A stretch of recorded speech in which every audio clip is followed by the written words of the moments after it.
Come on, demons. Come on, demons. Come on, demons. Come on, come on, come on, come on, demons.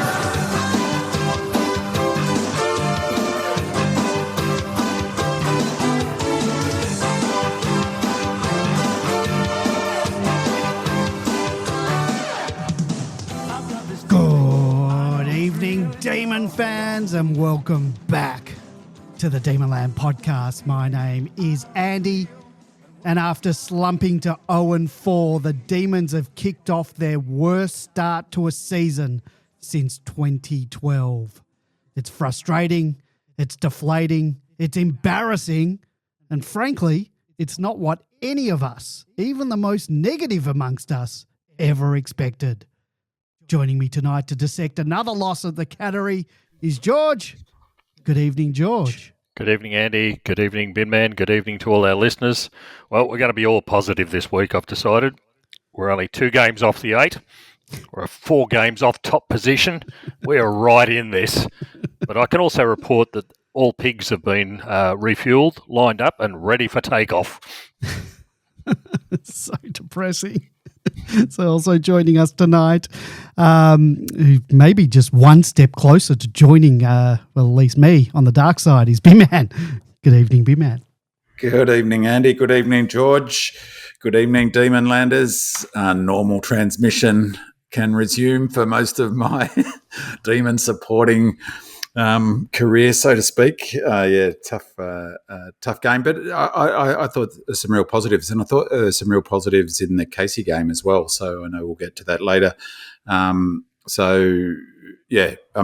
Just a bit of context is I can't remember what the odds were. I think, did I mention it last week? But I think they were like $3.50 or something to win that game. We were $3.50 or close to $4 to win that game.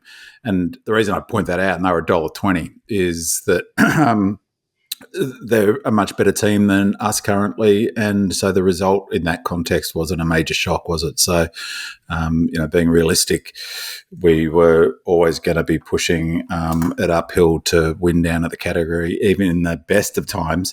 I think that's, if you think we're a basket case and we're in the game at 3/4 time, it sort of played out as we might have expected.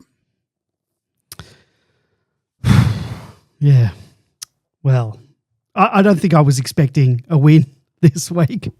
I think I'm just looking at the season as a whole because I didn't think we were going to win this game, and I think we played with a bit more heart than we've seen the last 2 weeks. But just the season as a whole and what it's looking like and what this season's shaping out to be is kind of depressing. Yeah, from what I expected, I have to admit, there's a fair bit of recalibration going on at 𝗙cie𝗰𝗀𝘀𝗁. So hope springs eternal, and eternal is carrying a fair bit of weight in that sentence.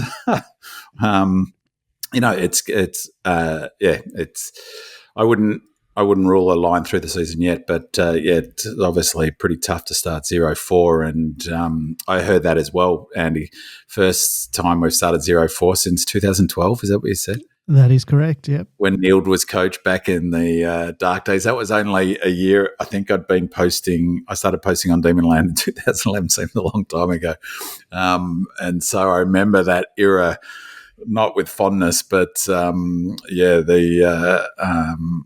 it was a dark period, wasn't it, during that time for Dees fans. So let's hope we're not going back there, and I don't think we are. So, I definitely don't think we're going back there. Let's hope not. Well, let's do the housekeeping each week. I invite our loyal listeners to support the podcast by leaving us a 5-star review and a comment on Apple Podcasts, and we truly appreciate the feedback. And as a token of our gratitude, we do give a well-deserved shout-out to those who do take the time to share those reviews with us. And 𝗟𝗶𝘀𝘁𝗃 writes, great pod. The Demonland podcast is my weekly source of thoughtful analysis and commentary on all things Melbourne Demons. I look forward to a new pod release each week, whether to bask in a glorious win or more recently to rage and moan over a poor performance. Recommend this pod to any Demon fans. Well, thanks for that. 𝗟𝗶𝘀𝘁𝗃, sorry, not 𝗟𝗶, not Judd McVie, but 𝗟𝗶𝘀𝗁. I'm glad we can provide some much-needed therapy, but who is going to heal us? Keep that feedback coming. Simply leave us a 5-star review and a comment on Apple Podcasts, and we do give that shout out on the show. And if you follow us on Facebook, Instagram, or Twitter, and you want to leave feedback or ask a question or a comment for the show, you can do so under our weekly podcast post, or just slide into our DMs. And don't worry, we won't read out your full name on the show. You can download and listen to the Demonland podcast on Apple, Google, Spotify, or any of your favorite podcasting apps. And in addition, you can also watch and listen to us on YouTube. Just search for Demonland Podcast and find our channel and hit that subscribe button. And if you want to connect with other passionate Dees fans, and if you haven't checked out our Demonland forum, head on over to demonland.com, sign up, join in the conversation with fellow Dees supporters from across Australia and around the world. It's completely free, and in addition to posting questions or comments for the show, you'll find endless discussions to moan and complain about all things Demons. If you want to jump on the air tonight and have your say on any of the topics we're covering tonight, give us a call on our new phone number.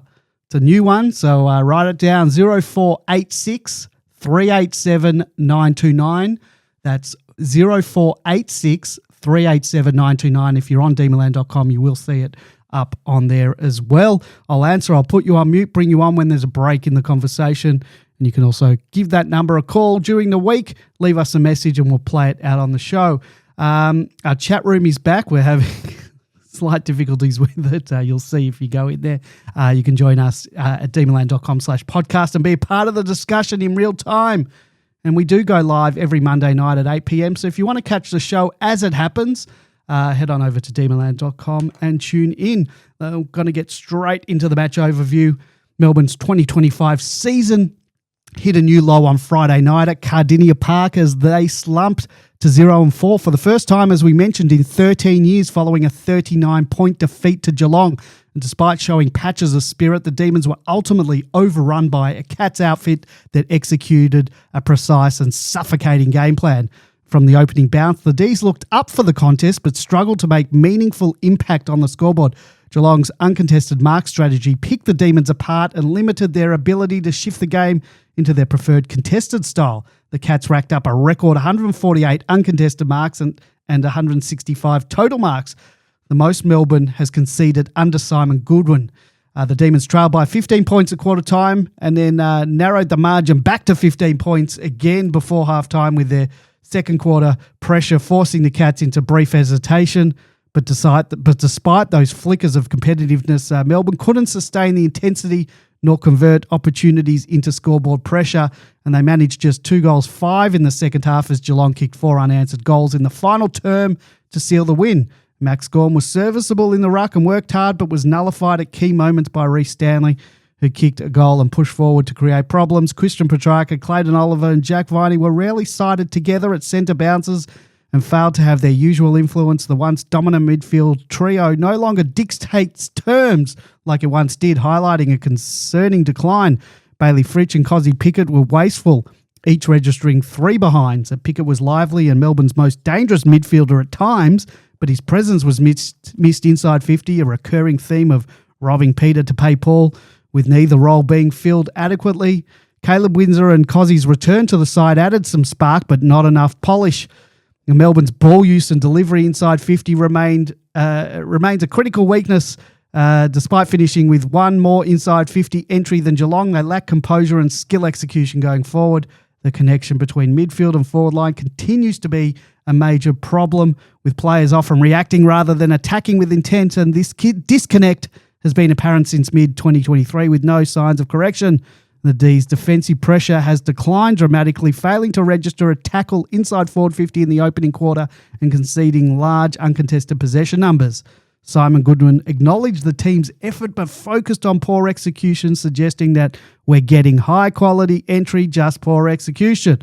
However, the issues run deeper than that. The lack of cohesion, composure and confidence is palpable. Goodwin urged his group to stay calm but get urgent, a message that rings hollow without visible system improvements. The Dees loss to Geelong makes it 5 wins now from the last 19 matches, the form line of a bottom 4 team. The midfield is no longer dominant, the defence is no longer miserly, and the forward line is chaotic and ineffective. Urgency is required not only in mindset but in game plan, personnel and execution.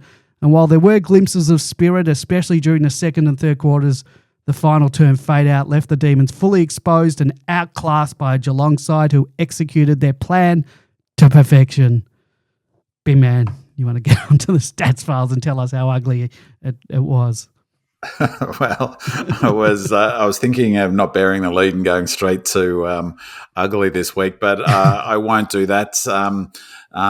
It was interesting. I've looked at the questions, Andy, and I didn't see one about the tactics. So maybe we'll unpack that at some stage. But I thought that sort of whole conversation about the tactics. There actually is. There's talk. The first question we've got up is Geelong's ball movement versus ours, and it does sort of touch on the tactic that they brought in. So yeah. Yeah, I mean, just briefly, that he got whacked from pillar to post Goodwin for allowing them a free and so-called playing into their hands, and which I thought was a really curious criticism, seeing we're well and truly in the game. And just as an overarching sort of comment about my reflections on the game is that, to be honest, I wasn't that stressed afterwards, not like Suns. I thought we were in the game with Suns and it was sort of like we'd get a good handle on where we're at. And I watched the Suns-Crows game on the weekend and two teams running fast, on top of the ground, high quality. And so for me, that tactics it was a bit it wasn't so much of whether it was effective or not, but it was really about the message that it sent right from the beginning, is that we weren't going to be able to match the Cats and win that game unless we did something fairly radical. So it was more about, like I was saying before, about that realigning of my expectations. And he was playing in a way that, or coaching, it felt to me, in a way that I hadn't seen at the Dees since perhaps when Ruse was on board, when he was coaching to minimise losses. They even said it in the commentary, or at least on the Fox commentary. So that was more the feeling for me. And, I thought the criticism of that tactic was ridiculous, to be honest, because, as I said, we were right in the match. If we'd taken our chances in that third quarter, we should have been in front. We just completely fluffed our lines. That doesn't mean that we would have won the game, because, as we'll talk about later, we've increasingly got an evident problem of not being able to run our games. That seems obvious to me. But so I just thought that criticism was unfair of him. However, it did, for me, signal sort of an interesting approach. We weren't ready to roll our game plan against their game plan, that's for sure. And, we that whole uncontested mark stuff, we were allowing them to do that, partly, I think, because, it was minimising the damage on the scoreboard. While it's up there and chipping it around, they're not putting it through the big sticks. So, I thought that was a really interesting criticism of him, of Goody, and a bit unfair, because, he gets criticised for not doing things, not tagging or not trying things creative, and he does, and he gets a whack. So, and it certainly kept us in the game. It was relatively effective. So, starting off with this week's player ratings, and there's some interesting reading here, actually, in terms of where we're at. Our highest rated player on the ground was Christian Petrarca. He had a fantastic game, 20.6. I know we'll talk about his body language at the end of the game later, but just, it spoke to me of someone who's really frustrated. And there were some things in the game that I found really frustrating, in terms of, including him at one point not handing off to Tom McDonald, instead rolling back into trouble and getting tackled and giving up a goal. But he was our top-rated player, 20.6, and consistent right across. Get this, his second quarter, he had 10.2 player ratings, which is just enormous. And he was really trying to will himself into that game. He was awesome through the game. By far our highest-rated player, remembering 20.6 is considered an elite All-Australian level type game. Maxi came good again, though he down on his average. Just shows how good he is, though, 13.5. Stephen May, big credit to Stephen May. After I gave him a bake last week, he turned it around. He was awesome, wasn't he? He was just fantastic right through that match. I thought his effort and intensity was just terrific. We really missed Lever. I thought we really missed him coming across and being that third man in. But Stephen May was terrific for the entire match, consistent right through, 13.4. So those are the top three that it really drops away down to Ed Langdon was our fourth-rated player. And here's one for all of the people who hate the player ratings and think they're overrated. And I'd make the point that, it's not the be and or. It's not everything, and you've got to look at it and combine other information. But this one jumped out at me. Our fifth-rated player was Van Rooyen, Jacob Van Rooyen at 9.6, and the Daniel Turner came in at 6 and Tom McDonald 7.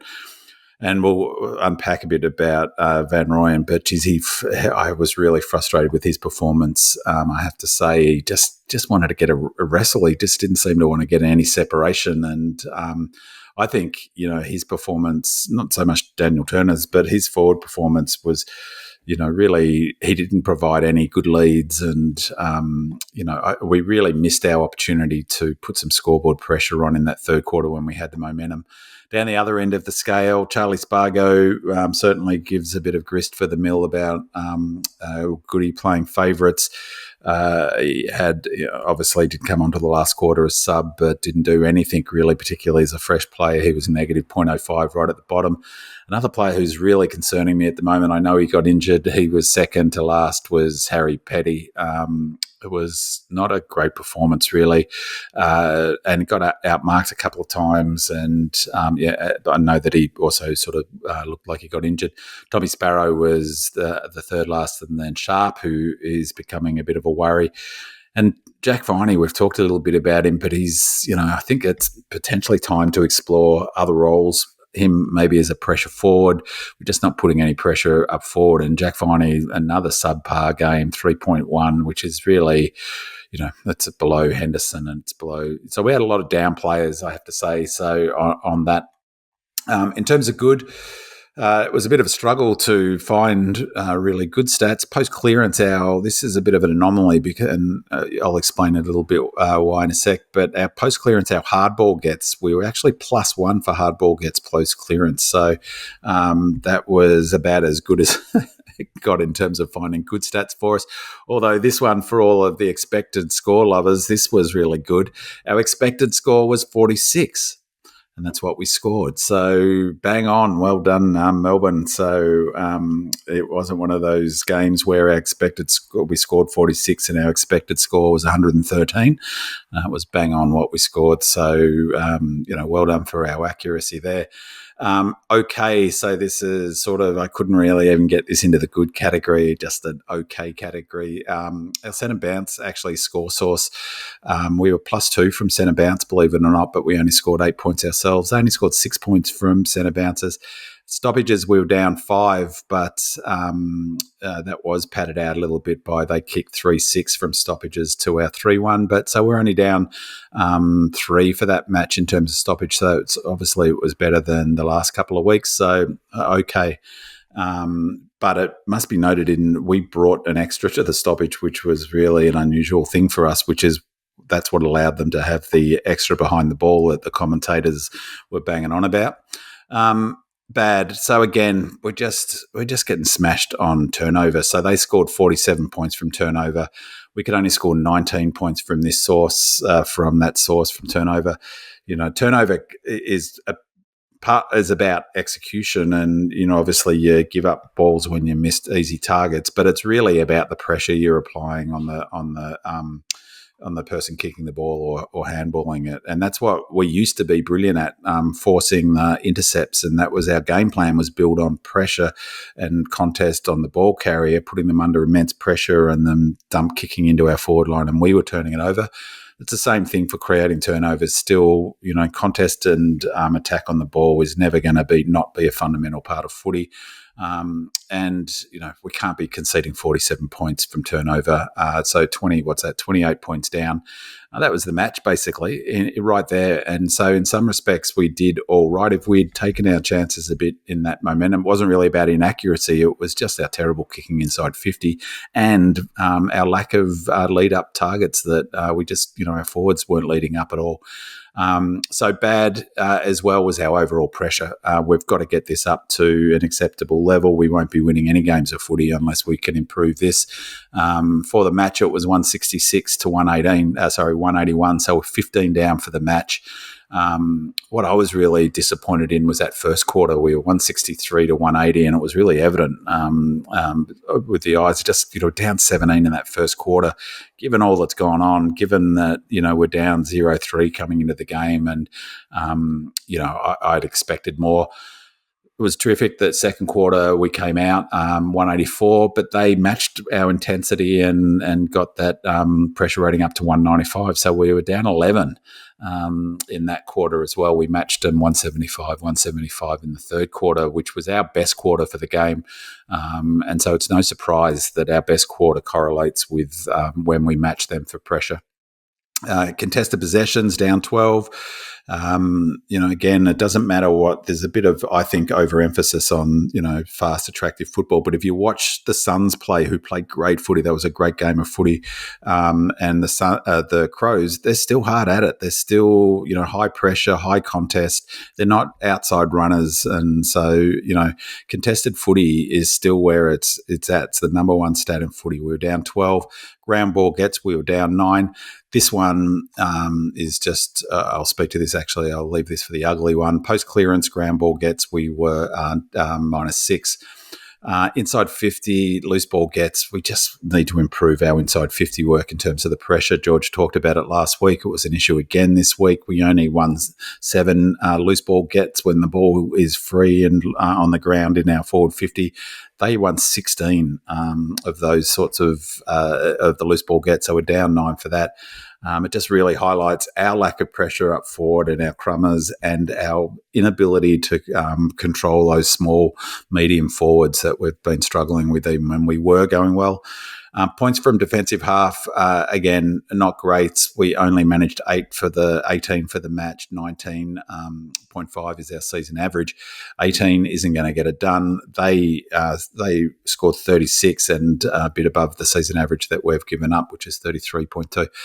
But, 36 isn't great. I think Crows were something like 70 or 65 or something in that match. I might be exaggerating that. But 18, we just couldn't move it from our back half in the way. Well, what I would say is that we were moving it okay, actually.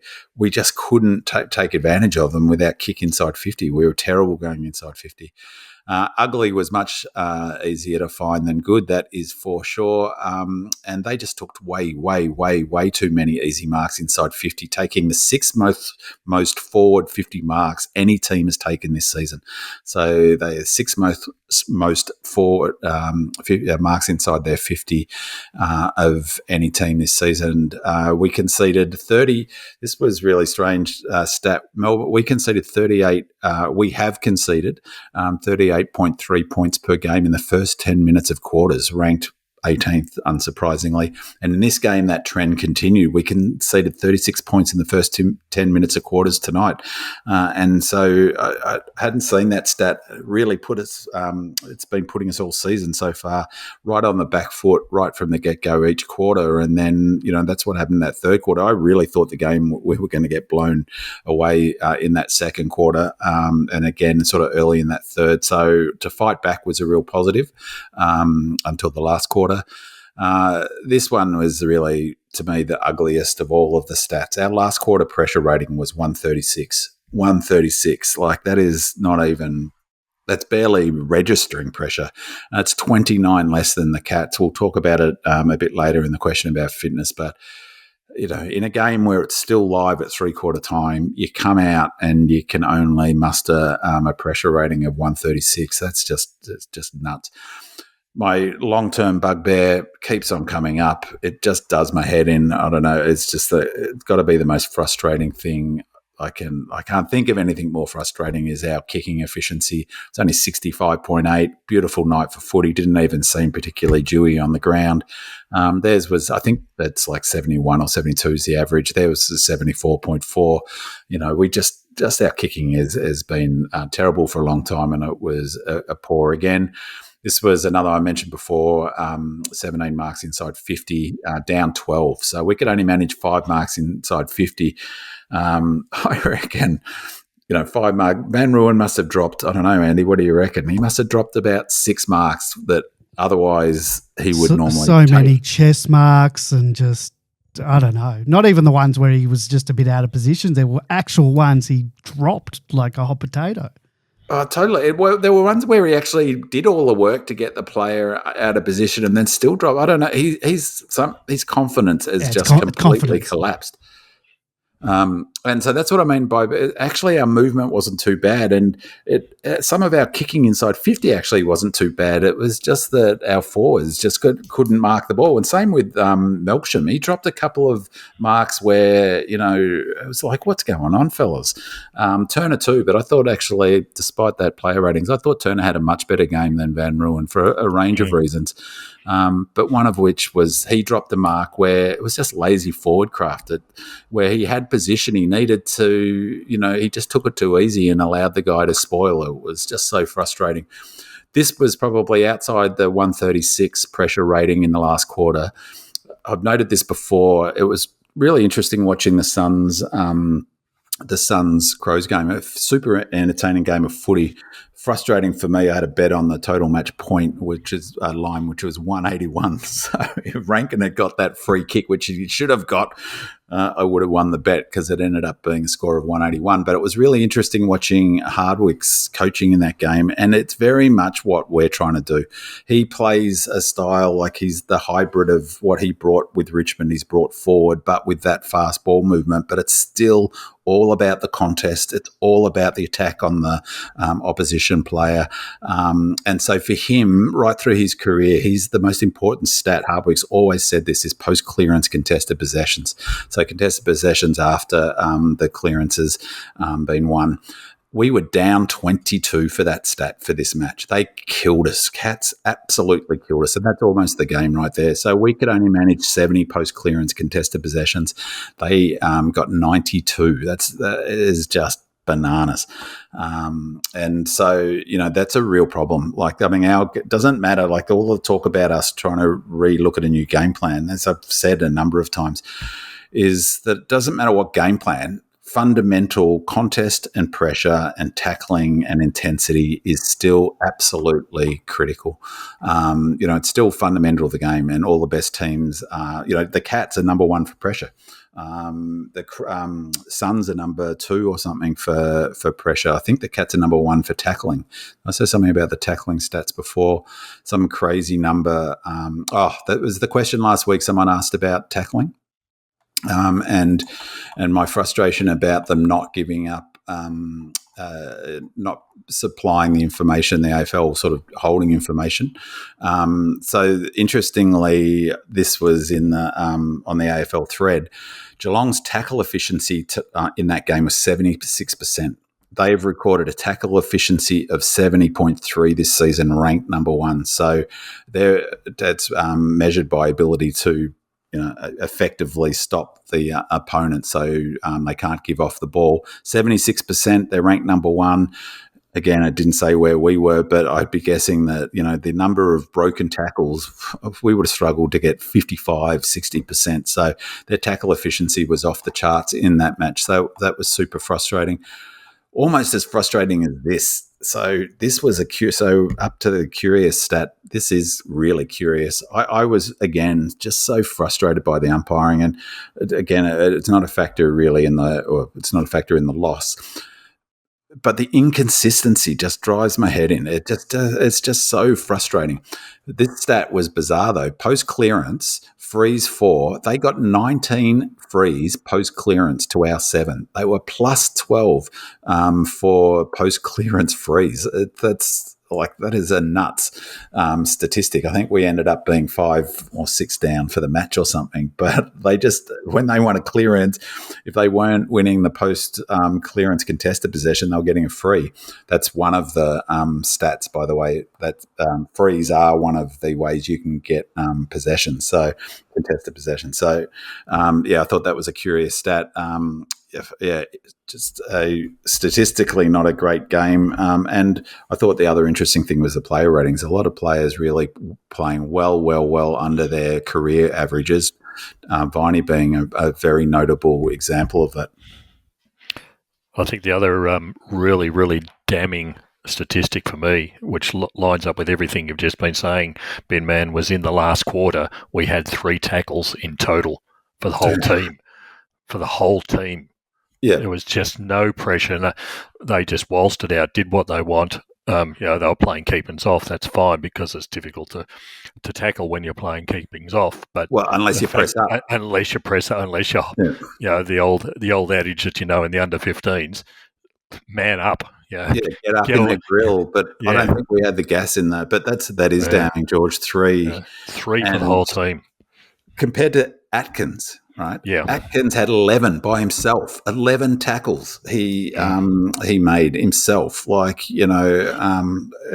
Again, it goes to that pressure, and for all the talk about game plans and method, and doesn't matter if you're not bringing that intensity to AFL footy, you are just simply not winning games. And it was kind of more depressing after Friday night because at least it's out of the way in a way. But then watching some of the other teams, even Freo yesterday, I don't know if you watched any of that game, George.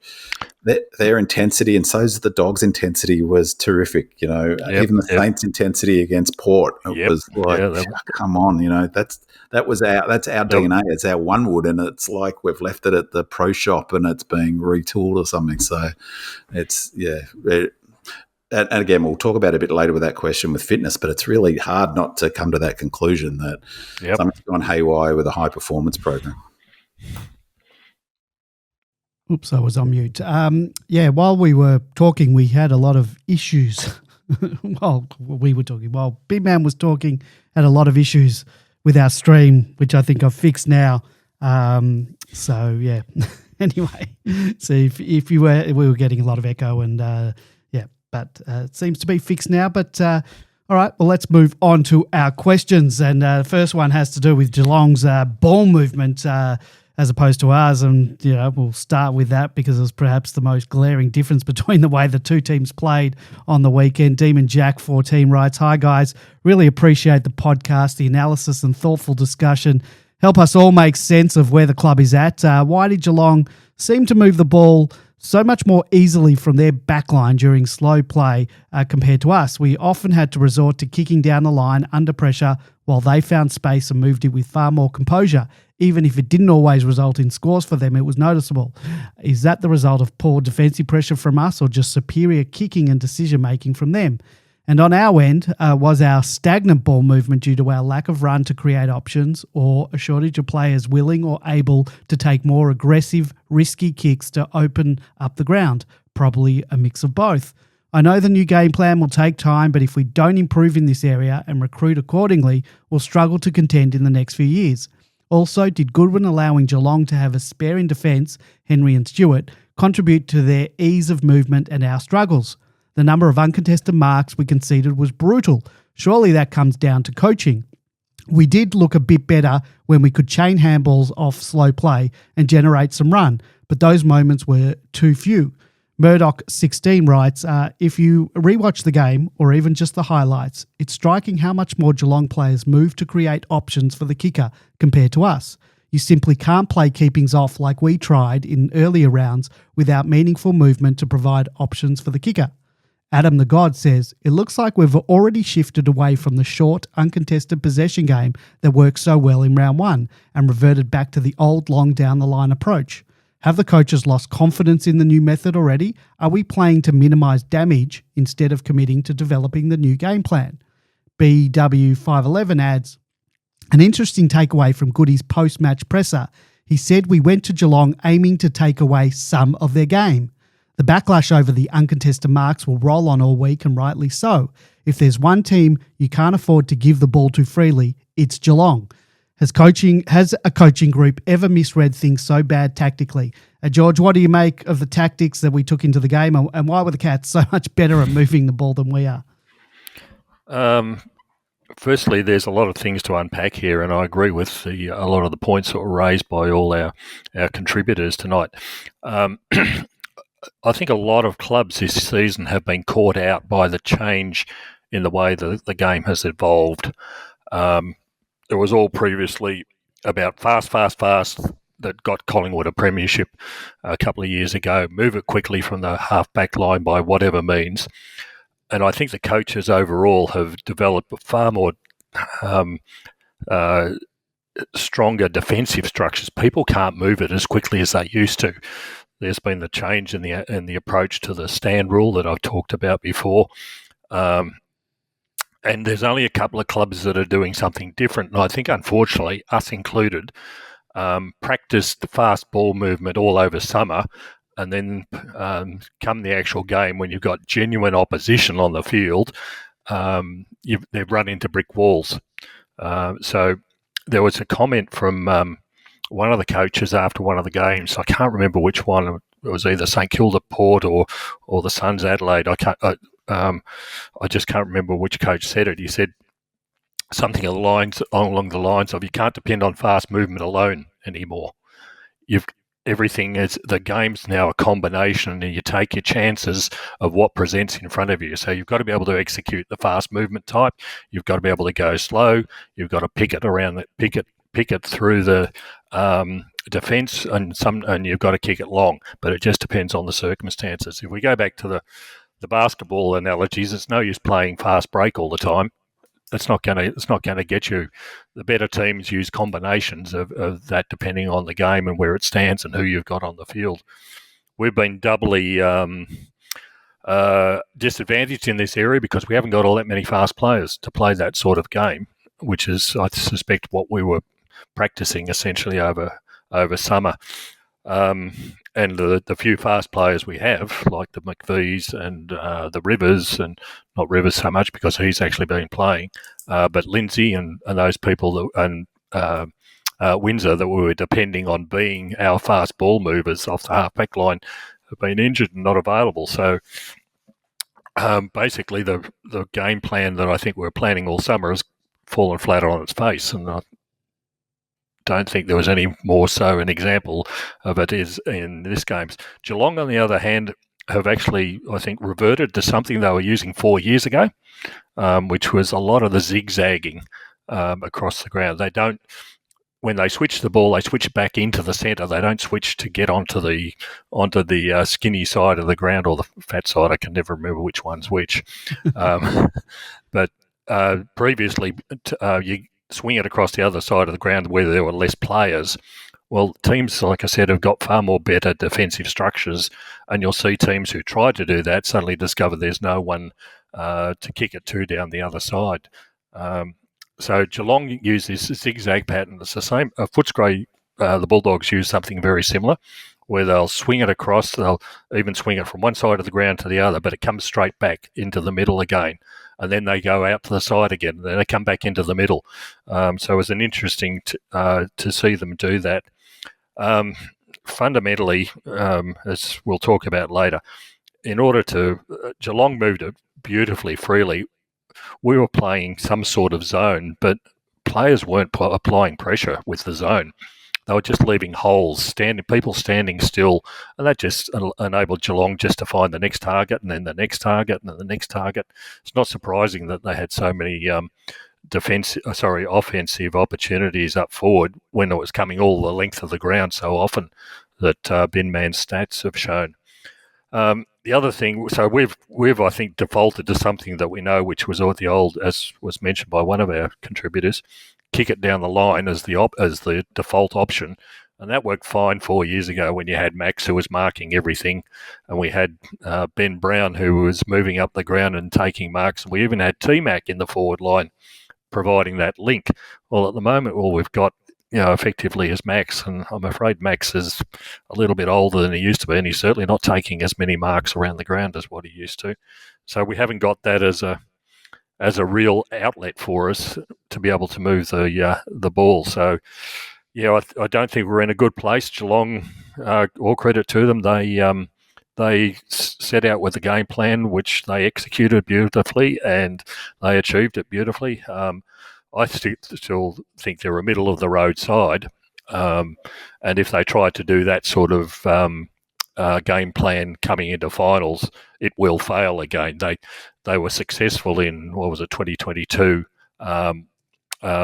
because they changed that game plan to something that was higher pressure but also faster movement. But times have moved, and I'm afraid I don't think we've moved as much as what we need to. I don't think the Cats, though, that's the first time they've played that way this year. And as Gary Lyon, I actually thought the commentary wasn't too bad on Fox. And Gary Lyon made the point that was actually a function, that really high uncontested mark was a function of the tactics that Goody employed of, who did Sparrow go to? Holmes, and bringing him out of the forward line and not replacing him. And also the fact, as you said, we were giving them those marks. We weren't pressing up on them. So they've not played that way this year, but you're right, George. I think that's a really a good point. It's a good sort of observation about the way the game's looking at the moment. I think when people hear transition, they think of exactly like you said, of Collingwood's model in 2022 and 23 of that frenetic run from the back half where, it just goes up really quickly and they bring up the ball in waves, and to a lesser extent, Hawthorn similarly. But I think that teams have, I think that's a really good way to describe it, that sort of combination now.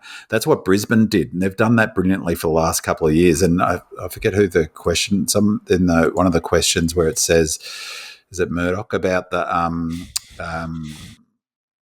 leading up, is that, I'm just trying to see who it is, but that's exactly right. You need to provide lots and lots of options for, particularly when you're moving it down the ground. And Brisbane have been brilliant at that for the last couple of years. And I think there's a combination at the moment of the Brisbane style of hitting up those lead up targets and keeping possession, and then going when you can go.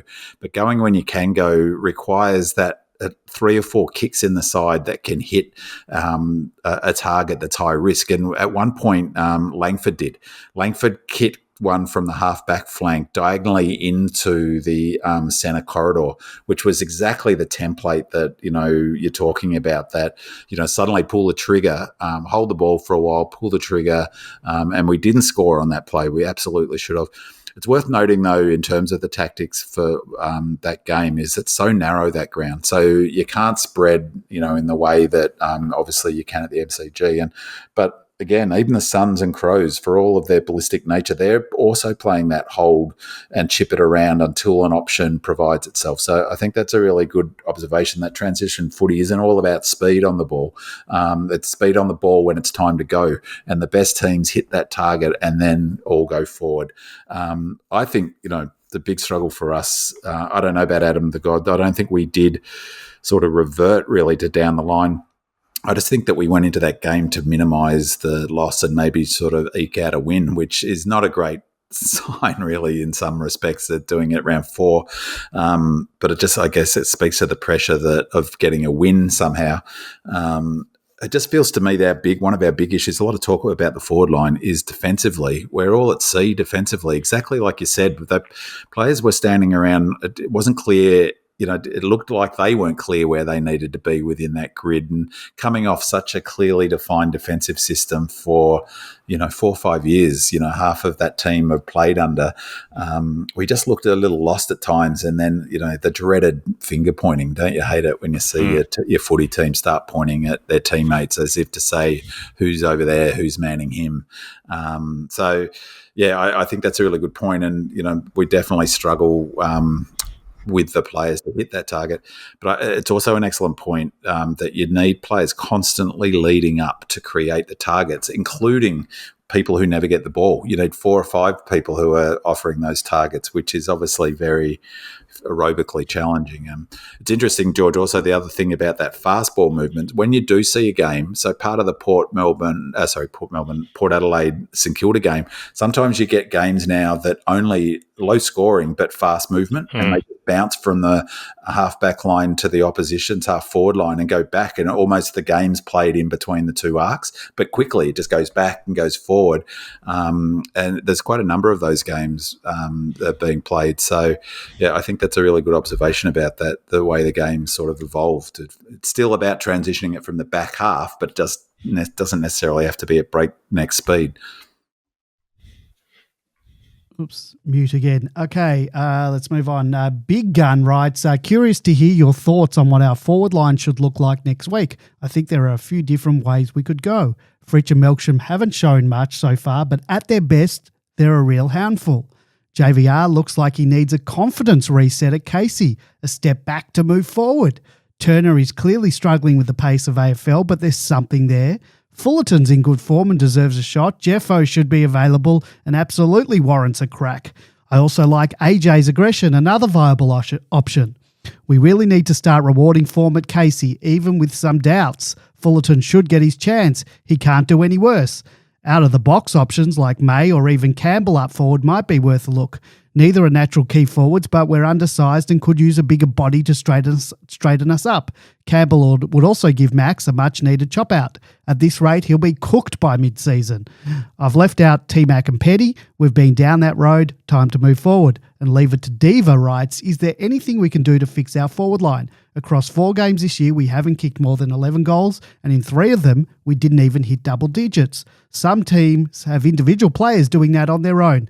Have we genuinely explored every option, left no stone unturned? Now that our backline is under pressure, we need to be kicking 7 or 8 more goals just to stay in games. Yes, injuries and poor form are a part of it, but surely there's something more we can try.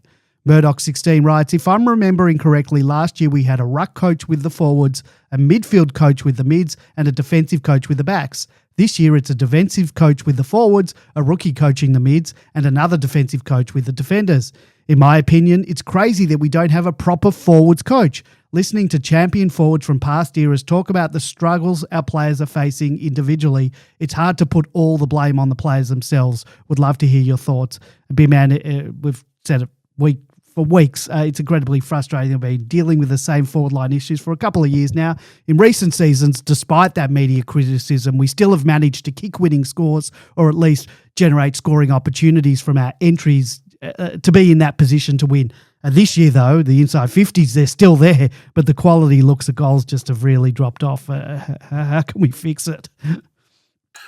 Well, it's funny because for this match, like I've been for all through that period where we've had struggles with our forward line, for me, it's almost always been about the delivery inside 50. It's not been about the personnel up forward.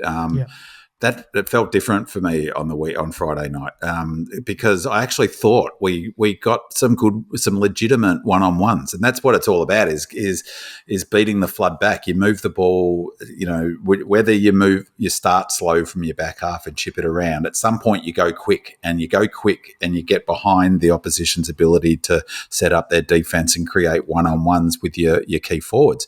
And I thought we did that really well, actually, at times. And it wasn't just JVR. Turner had some really good one-on-one looks. So did 𝗚cie. So did 𝗟𝗏𝘀. Fritter as well had a couple of good one-on-one opportunities. There seemed to be off space. There were times where we had opportunities to lead into space. 𝗚cie did it a couple of times. Fritter took ones. There were some examples of really poor kicks, poor options. Like Fritter did a couple of things where it was just nuts, the choice that he made. But it was, for me, the first time in a long time, really, for me, it was about the forward line as much as anything. So I pushed back on that idea of criticising JVR and the forward and Paddy last year and being more about the sort of the supply in. But it was, I don't know what's happened with JVR. I've been pumping him up for the last 2 or 3 years, but he seems to have, he's lost all confidence, and I'm not sure what he's a good lead up forward generally. I've thought he seems to want to get into a wrestle all the time, but he's losing those wrestles, and his hands are concrete. He's not grabbing them, So I'm not sure what to do with him. Taking him back to the ones. To the Magoos, is that the right thing long term? Do you play your players through, and what would you do, Andy, in that circumstance? It's one of those things that you don't know whether it's going to destroy his confidence, but you can't, mollycoddle if he's not earning his spot. Well, yeah, and look, but what do? We need to win. I wrote on Demonland is this notion. I thought, well, it's even that we talked to last week. I think it was David from Adelaide who called in. That horns of the dilemma we're on is, we've got to be looking for the future now. And so he is the future. And so what's best for his development is almost the best question. And maybe it is to go back to Casey and get into confidence and bring Jefferson in, for instance. So it was actually not the delivery in this match. It was some of our forward craft was woeful. And I don't know, George, like me, you're a massive JVR fan. And what's your take on where he's at? I'm not sure what's going on with him. He certainly, particularly in this game, was playing a long way from behind, which you just can't do when you've got a Tom Stewart or a Jack Henry playing in and around you. There's just not that opportunity. But playing behind, for some reason, once again he was back in the ruck again. That doesn't do him any favours whatsoever. But I'm less critical would be less critical of JVR in this game as the rest of the small forwards. I have to say I wasn't super impressed with Cos. He seemed a bit lackadaisical and didn't, maybe that's being unfair. It wasn't just him. After all the talk during the week, the forwards had one tackle in the first quarter. One. Yeah. Sorry, zero. It was zero in the first quarter in the inside 50. Enough, is it? And Fritter and Cos and Melchum Henderson. and then Henderson and then Spargo in the last. You've got to do more than that, because the other option is, apart from the fast movement into the forward line when you get the one-on-ones, there's a lot more of kicking it into about the halfway, the old traditional, halfway, the hot spot. There's a lot more of that, which nobody takes a contested mark in that situation. No. You depend on the small forwards to, successfully crumb or be in the contest, and they're just not. And we're not trapping it in. That's a really good point. And it's going out the other end. And we're getting killed on exactly that play at the other end. It's the Stengels and those mediums, and even Dangerfield. He's not a medium. You know what I mean?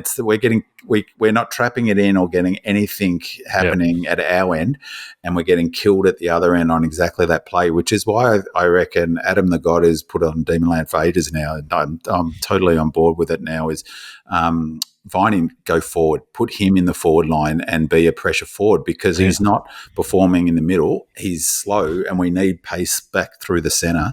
Yeah, but the trouble with Viney is he is slow.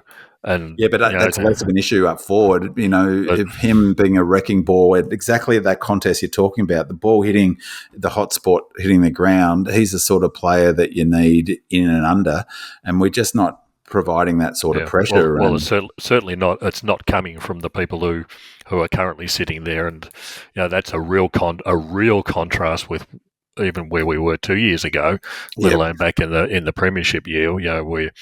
Where you just didn't get it out of our 50. It stayed in there until we scored. I think that's an excellent point. And it's also a real contrast to the Cats and all the best teams. Yep. They're manic. When the ball hits the deck inside their 50, they're manic. And we're just not manic at the moment, which is a real worry. And so in terms of that question about the forward line, I'd hate to see JVR get dropped, but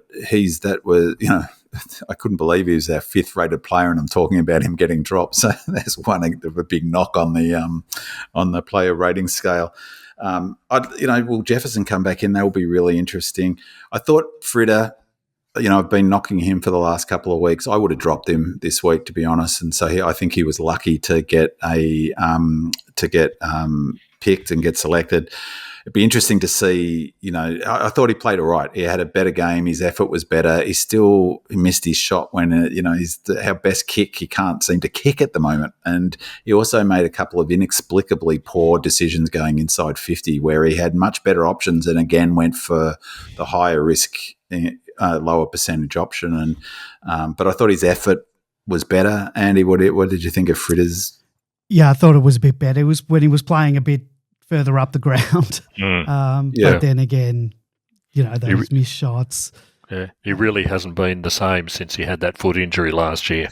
No, he's lost a little bit. So, and again, the other one was 𝗟𝗶𝘀𝘁𝗁. 𝗟𝗶𝘀𝘁 had a pretty vanilla game. There was a couple of times where, put one hand up for the mark. Come on, you've got to be taking them. And, there were a couple of frustrating kicks where we just kicked it too long, where we had them a one-on-one opportunity and we just fluffed our lines. And what's his name? The other thing about watching, I'll tell you just while I think about it, the the Crows-Suns game, it just was reinforced how much we miss Nibbler. He was terrific in that game. He's end-to-end running, he's tackling, and I really think we've missed his leadership. Exactly what you were talking about before, George, about the pointing and where people are standing. Nibbler's the sort of player who get in there, he's running, and as much as I was hopeful Sharp might be, he might be a good sort of replacement, he's no Nibbler. Well, we did have a question today that didn't make it into the podcast just because for time. Go Lordy said, how many of the thousands of Nibbler critics are wishing he was still a demon high half forward? Come on, own up. Well, I'll put my hand up. We don't need to ask Bin Man because he's the president of the fan club. Still is. It sounds like it. Myself that we wouldn't miss him. Well, bring him back. And the important thing we're not going to talk about trading and things like that, but what did we get in replacement for him? Sharp. We got Blunt. Yeah. We got Blunty. Looked great in that North Melbourne game, but so did the rest of the team in that practice. Yeah, that's right. Yeah. All right, we'll move on. We did have a couple of callers, but they were calling up to tell us that the stream was cactus, but we've fixed that now. I would like to try out this new number that we've got. So if you do want to call in and have something to say, give us a call. We'll get you on the air. Simon Goodwin. All right, this is the conversation that has to be had. Pipefitter writes, the season is starting to feel a lot like Daniher's last. After being outrun by Freo in a final, he had the team slim down to become more of a running side, but we lost our contested edge and completely fell apart. Neal ended up falling on his sword. Goodwin can see where the game is heading, but our list is built for a different style, and it's just not working. The writing's on the wall. It's hard not to feel like this will be his final year as coach. Roosted Far adds, my biggest concern that while I believe we're a better side than we're showing, I just don't think this group will ever truly master the current game style, and I can't see us winning a flag playing this way, which begs the question, where are we? To win premierships, you either need to be the best of the dominant game plan like we were in 2021, or you need to be developing a strategy to counter it while recruiting players who fit that model like Hawthorn did so well. That's a 2 to 5 year rebuild unless you catch lightning in a bottle like Collingwood did in 23. And that puts Goodwin's future in serious question. I don't believe he has the list or the plan to win a flag within his current contract, and I can't see him coaching beyond this year. If we're serious about flags above all else, then he's become surplus to requirements, and that's harsh, and I like the guy, but liking him won't win our next premiership. A new coach might. So do we rip the Band-Aid off now or quietly start the search in the background and let him finish the season? I'm not usually for sacking a coach mid-year, but sometimes it becomes necessary. I like how Sydney managed their transition, but I'm not sure we've got the right assistant ready to take the reins. Though, to be fair, I wouldn't really know. And we do have a voicemail from Beth, and I will just play that now. Let me get the sound up. Hi, guys. It's Beth. Love the pod. I really appreciate the honesty, insight and passion that you all bring each week. It really helps me keep sane through the highs and lows, and right now it's definitely one of the lowest of lows. And I just wanted to pose a question, and it's a tough one, but I think it needs to be asked. how long do you think Simon Goodwin has before the club has to realistically consider pulling the pin? And let me be clear, and I say this with full respect to Goody. He delivered us something that we waited a lifetime for. 2021, it will be forever etched in our hearts, and we owe him a debt that can never truly be repaid. But footy is brutal. It moves fast, and premiership windows don't stay open forever. Right now, we just look lost. We're unsure of our identity. We're stuck between game plans and fielding a side that doesn't seem built for the direction that we're trying to head in. It feels like we're treading water. We're slowly drifting further from the pack. Our players look confused, and they don't seem to be playing for each other or for the coach. Has Goody lost the playing group? Are they just not good enough? So I guess my question is, at what point does the club make the painful but necessary call to move in a new direction? Do we ride out the season and make a change with dignity, or do we just pull the pin now? Perhaps it's too soon. I'm not saying sack the coach tomorrow, but I do think that we have to start having the conversation, because if we're serious about winning another flag, we can't afford to get stuck in the past, no matter how glorious it was. Guys, I'd love to hear your thoughts. Thanks again for all the hard work that you do. So, George, we're only 4 rounds in, and there's a lot of footy to be played this season. But at what point does the conversation about the coach's future become real? It started on Demonland, to be honest, and to be fair, those talks of whether Goody was the right guy has been even around before the flag. And right now we're 0-4, and the next month presents some very winnable games. It feels like a make or break stretch, not just for the team, but for Goody as well. And if things don't turn around soon, can you see the club making the tough call and moving to part ways with Goody? Firstly, thanks to Beth and thanks to all the other contributors towards this segment. In terms of timing, I don't think I'm telling everybody something they don't already know. You'll know when he's in real trouble when the president or the captain comes out and says we're well and truly behind him. That's the next day. And based, he's got full confidence of the board. That's it. Yeah, you've heard it before. Which means I noted on this evening's Channel 9 News, Sam Walsh had come out and was backing Michael Voss. So, Bin Man, you better get your money on the first coach to go this year. Always bet that one. But I think Carlton will win the next 2 anyway. But if they do lose they've got West Coast and North. If they do lose those 2, but I think they will win them and win them easily, he'll be gone. There's They're ruthless, those supporters. They're ready for him to go now. If they lose those 2, he's gone. But there you I are. think they'll get the money out. Right.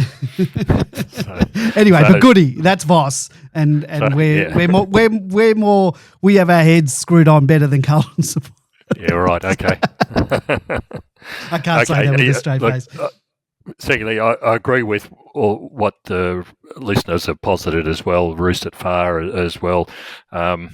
We've talked about other areas, different lists for different times, for different tactics. We've got an ageing list, despite what some people might think.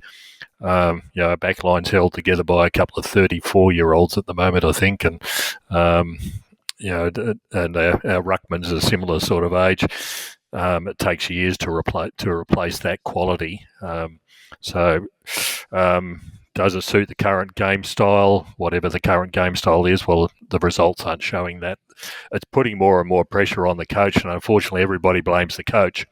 But you can't sack all the players. I totally agree. Yeah, that's the dilemma that's faced by every club. You've got to sack the coach because that's only one person.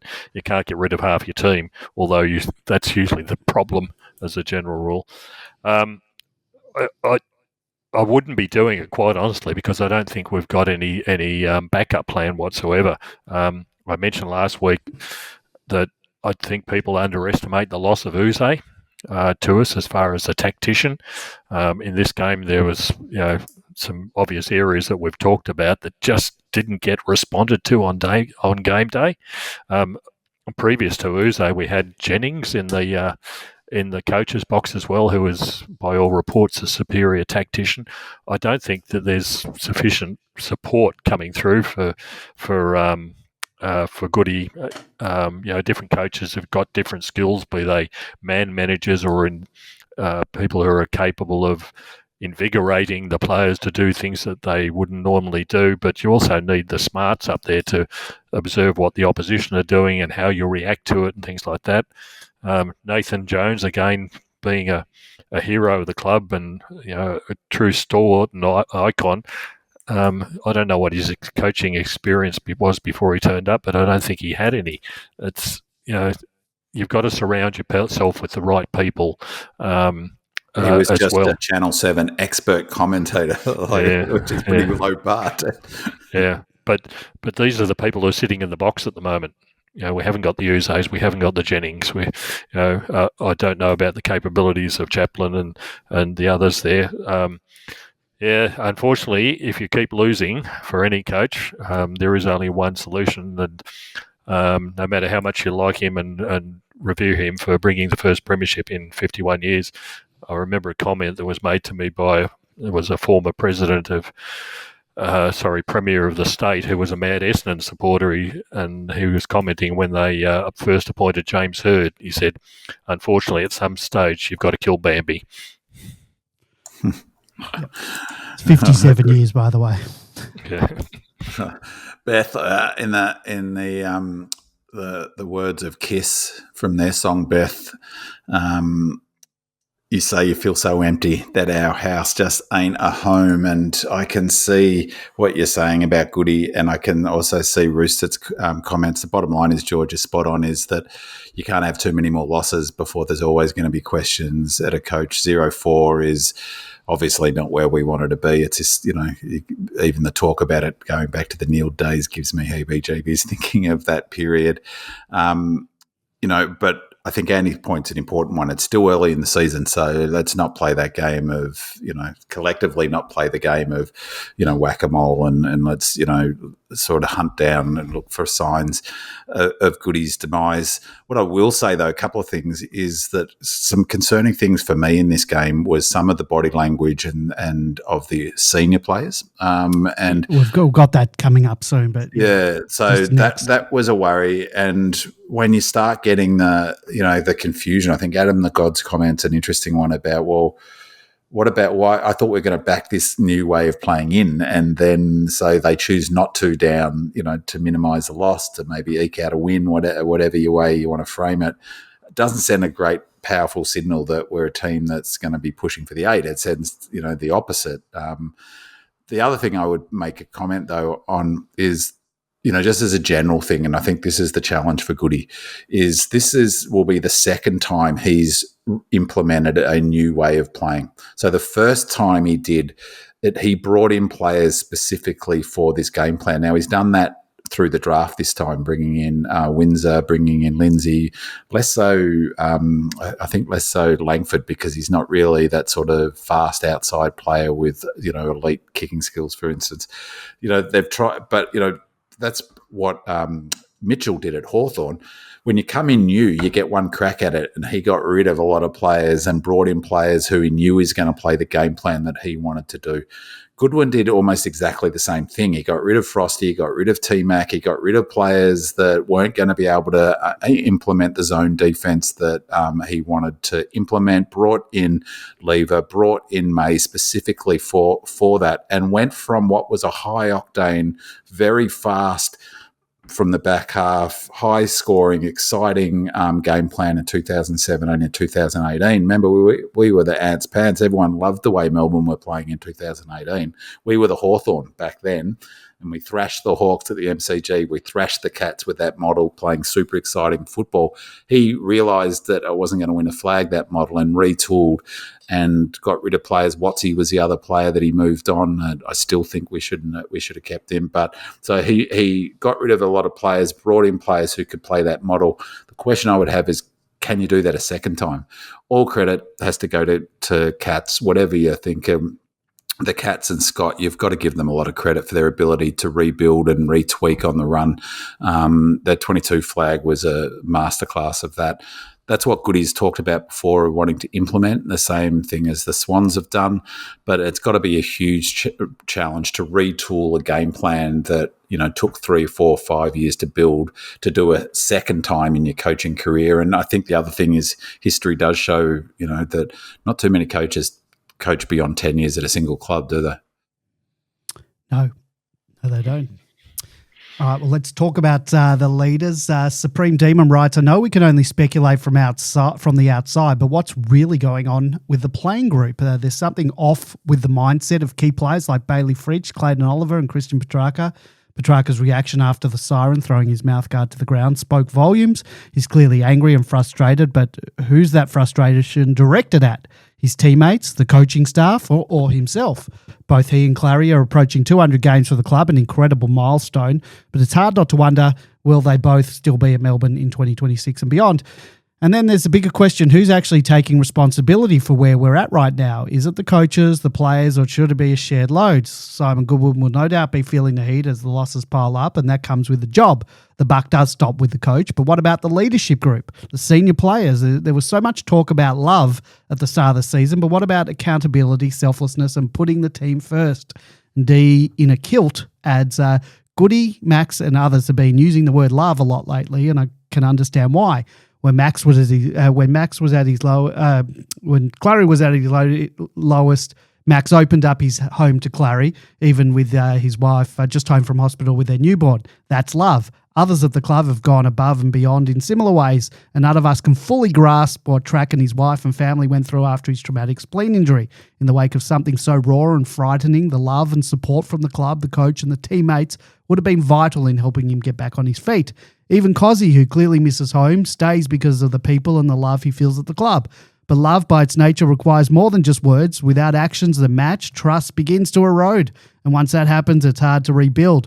Goody called for a response after the North game. It was absence in the early moments against Gold Coast. We saw a glimpse of it against Geelong. But if love is the foundation, shouldn't the response be stronger, more united, more fierce? So what's the truth here? Has Goody lost the group's trust? And if not, where's the response that shows he hasn't? By the way, love what you guys do, Andy, Binman and George. Keep it up. So Binman, we're not mind readers. We can't truly know what's going inside the players' heads. The frustration is obvious. We saw it from Max last week after the game and again from Track as the siren sounded. And if the losses keep piling up, that frustration's only going to grow, and I worry it's already starting to affect the performances on the field, and then it becomes a vicious cycle. The more frustrated they get, the worse we play. The worse we play, the more frustrated they become, and so on and so forth. What's going on? Look, I have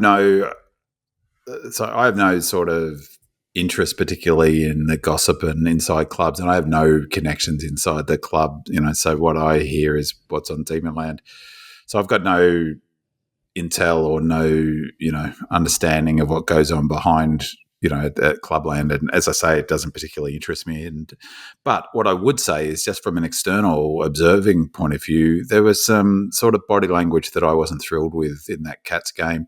I don't mind Track at all getting angry afterwards, but what was interesting is what happened right before that. Like he got burned. Someone didn't pass to him across, and I think it might have even been 𝗟𝗏𝗀𝗀𝗀, who went long instead of going into the centre. We had options. He was frustrated through the game. He was a fantastic performer, by far our standout player in terms of his contribution. But there were some other things, like there was some more, not so much the body language, but there were several examples where players didn't give to another player, where I hate that. And Track was one of them. He cost us a goal when it was down in front of the Cats goal, and he collected, and instead of doing the obvious thing, the commentators pointed it out in the call, or at least they did on Fox, is Tom McDonald was there to give the handball off to. And that's where, when that transition from the back half, when you do get it going quickly, is that's the handball release, and you get it going with that next kick.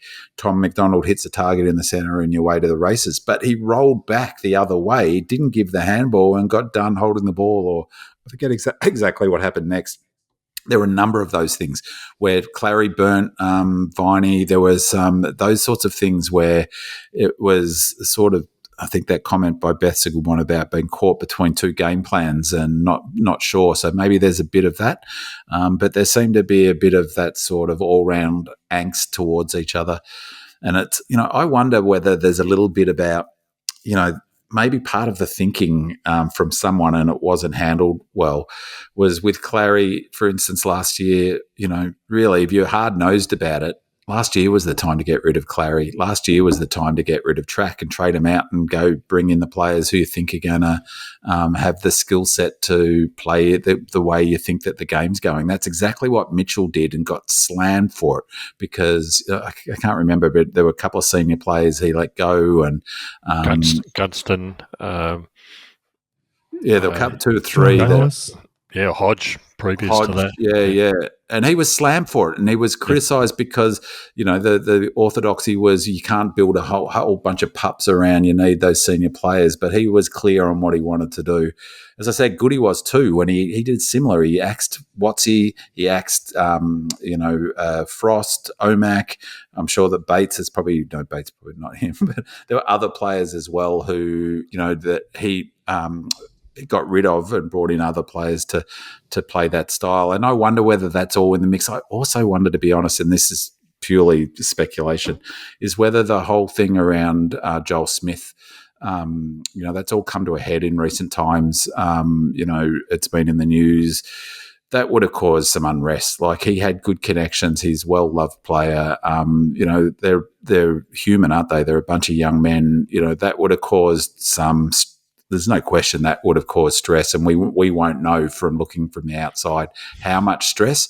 But your comment last week, Andy, and about I think it was you mentioned this, but Goody's reaction to the question that he was asked about Smith coming back to the AFL. Did you see that? Yeah, the question had barely been finished before Goody said, "Well, yeah, obviously not to us. He's not coming back here. Yeah. He's not coming back here," which. Look, Goody's not the best media, thingo, but one of the things I like about Goody is it's hard. He finds it hard to cover I reckon, what you see, like he wears his heart on his sleeve. And there was something in that, the way he said that. There was something angsty about that. He's not coming back to the Dees. He said it in a way of, that's obvious, isn't it? I mean, I figure, well, why is that obvious? I reckon Joel Smith was dealt really, really harshly with, it's ridiculous. Just totally ridiculous how he was treated by WADA and the AFL. I really dislike it, but there's no question that would have caused some ruptures within the club and within the playing group. And, footy's often, you get older players and younger players. Maybe the younger players, maybe that's something to do with JVR's form. I don't know. Who knows? So it's really hard looking from the outside and, who knows? The difficult thing when we're in the circumstances that we find ourselves at the moment, having lost 14 of the last 19 games, is that your good players stop playing the team game. They go, I might as well, Max, the examples of Max that have been given, I might as well go and try and kick the goal because nobody else is going to do it. Track's the way he's been playing, I might as well take it on because nobody else is doing the team thing. So, that just represents and that's what good players try to do. They try to lift the team and get them over the line. But if they're seeing others around them get away with blue murder, not performing, not putting in, then they will continue to do that, and that's not going to lead to success by any stretch of the imagination. You're probably right, Ben Man, that if there's a time to get rid of some of your better players, get rid of them now. Yeah, or Clary. The other thing is that, even Maxie's dropped off. I mean, Track had a great game on the weekend, but, from your senior players, it's not just about the body language and all of those things. You want them playing really good footy when you're struggling. 𝗍𝗀's barely, he's had the worst start to his season for ages, hasn't he? Frida, he's one of our senior players, has been poor. Steve May has been variable. He was really good on the weekend, so full credit to him. The one that I would say of the senior players I've got so much respect for, and I just love the way he goes about his footy. He's been one of our best players this season season, which probably says something, to be honest, without backhanded compliment to him, is Tommy Mack. Absolutely. Again, he was one of our best players. Again, he went for the kicks. Again, he's the one trying those kicks to the corridor. He's not great one-on-one, but he was wholehearted through that whole match. And, my respect for Tommy Mack is gone, it's gone up to another level. You could not drop him, but it's probably not a great sign that he's one of our best players at the moment. That's not a knock on Tommy Mack, but he isn't our quickest player, is he? So yeah, well, Tom 2 years ago at the start of the season said, "Oh, this is probably going to be my last year." Yeah. And you're right. That Tom Mack is one of our better players. A player who thought he was almost at the end of his career is now holding the back line together and playing well while he's holding the back line together. And doing what a senior player should be doing, showing leadership and not dropping his standards, not doing chucking, a hissy fit. And the other one I have to say is Clary's a bit of a worry in terms of his lack of pace from the midfield. Bloody Dangerfield ran away from him on the weekend. So, again, he was one of our better players. His pressure rating was really quite impressive, actually. But he's slow. He was never super quick, and he's slow now. So he's got to be surrounded by, it's great to have Cos back, but you've got to have quicker players in the midfield to offset how slow Clary is. And I was thinking about what you might do with our forward. Maybe something radical like moving Clary forward and saying, you're going to be a permanent forward. I know he's never been impressive up forward, but that's where his relative slowness could be hidden a little bit. Same with 𝗍ine. Well, let's talk about some fitness. CD writes, is fitness one of the major issues with this group? We consistently fail to man up when teams transition from their defensive 50. I lost count of how many times Geelong had players 20 metres clear, even inside their forward 50. In contrast, when we've got the ball, there's very little hard running. No one seems willing to create separation for themselves or open up space for teammates. Our forwards often look like defenders playing out of position. There's no creativity in their leading patterns. Most of the times they just want to wrestle or nudge their opponents under the ball. It feels like an easy way out. To me, a number of players simply don't look AFL level fit, and that might explain our dismal fourth quarter performances so far this season. And Lazy responds, I'd really like to know the answer to that as well. We're getting smashed in uncontested possessions and marks even on smaller grounds. Is that a fitness and work rate issue, or is it structural? There's been a lot of focus on our problems with the ball, but are we just as poor without it right now? We used to have a well-drilled defensive zone. Has that been tinkered with too much alongside changes to our ball movement? Dina Kilt says, let's talk about Melbourne's high-performance manager and strength and conditioning coach, Selwyn Griffith. Selwyn took over from Darren Burgess after the 2021 premiership. Back then, Dees fans went into every fourth quarter full of confidence, knowing no team was tougher physically or mentally. Burgess preached that physical toughness delivers mental toughness, and that final third of the grand final was living proof. But lately, it feels like just the opposite. At the end of the last season, George consistently raised concerns about our fitness and inability to run out fourth quarters. In hindsight, he was spot on. Despite the club's much-heralded thorough post-season review, the first 4 rounds this season feel like a continuation of last season, unable to run out quarters or games. We've seen signs of this before. After both the 2022 and 2023 season, those brilliant Demonland training reports noted how many players look shot by season's end. In 2023, we lost both finals by under a goal. Fresh legs might have made all the difference. Just imagine if we had managed our loads the way Geelong has done so successfully for years. The 2023 flag was there for the taking. When does our fitness regime come under scrutiny? So, George, there's a couple of excellent points there, and a lot of our frustration comes from the fact that we haven't been able to capitalise on the momentum of the 2021 flag. One of the defining traits of that season was our ability to outlast and outrun opponents. We finished games stronger than anyone. Since then, we haven't come close to hitting that same level of fitness, and now it feels like we're running on the spot in concrete boots. And among all the issues we're facing, this one is just so critical to get right, and sadly there's no quick fix once the season started. Yeah, it's interesting. I think it was one of the posters on Demonland this week, I can't remember who it was, said currently we have grilled written on the front of our jumper. It should actually be cooked. So which unfortunately has a lot of truth about it. It's pretty evident that we're pretty well in concrete boots by the final quarter. But what was really disappointing was we were no better in the first quarter in this particular game. We were just so far off what was going on around us, and that has been the case certainly for the whole of this season. So I just don't cut, and I don't understand what's going on, and unfortunately we don't, because nobody really knows outside the club what's going on in terms of the fitness and conditioning staff, because we just don't get any information on that. We don't have the GPS tracking data. We don't see what other clubs have got, certainly. We can only go on what we see with our eyes, and the bit of information that comes back in comparisons with other clubs. I was impressed with Geelong this week, for example, the way that they managed their players. Not a single Geelong player played 100% of the game. Players like Stewart, for example, who was a mainstay in their defence, played 80%, whereas we have Stephen May and T-Mac playing 100% of the game. They're managing these players. Dangerfield is the classic example. Comes on for short 5-7 minute spells and absolutely rips the game apart in those spells, but he only managed 71% game time for the whole game. So that's how you manage your players and how you make them appear to be fit and running on top of the ground, as opposed to keeping people on for longer periods than perhaps they should.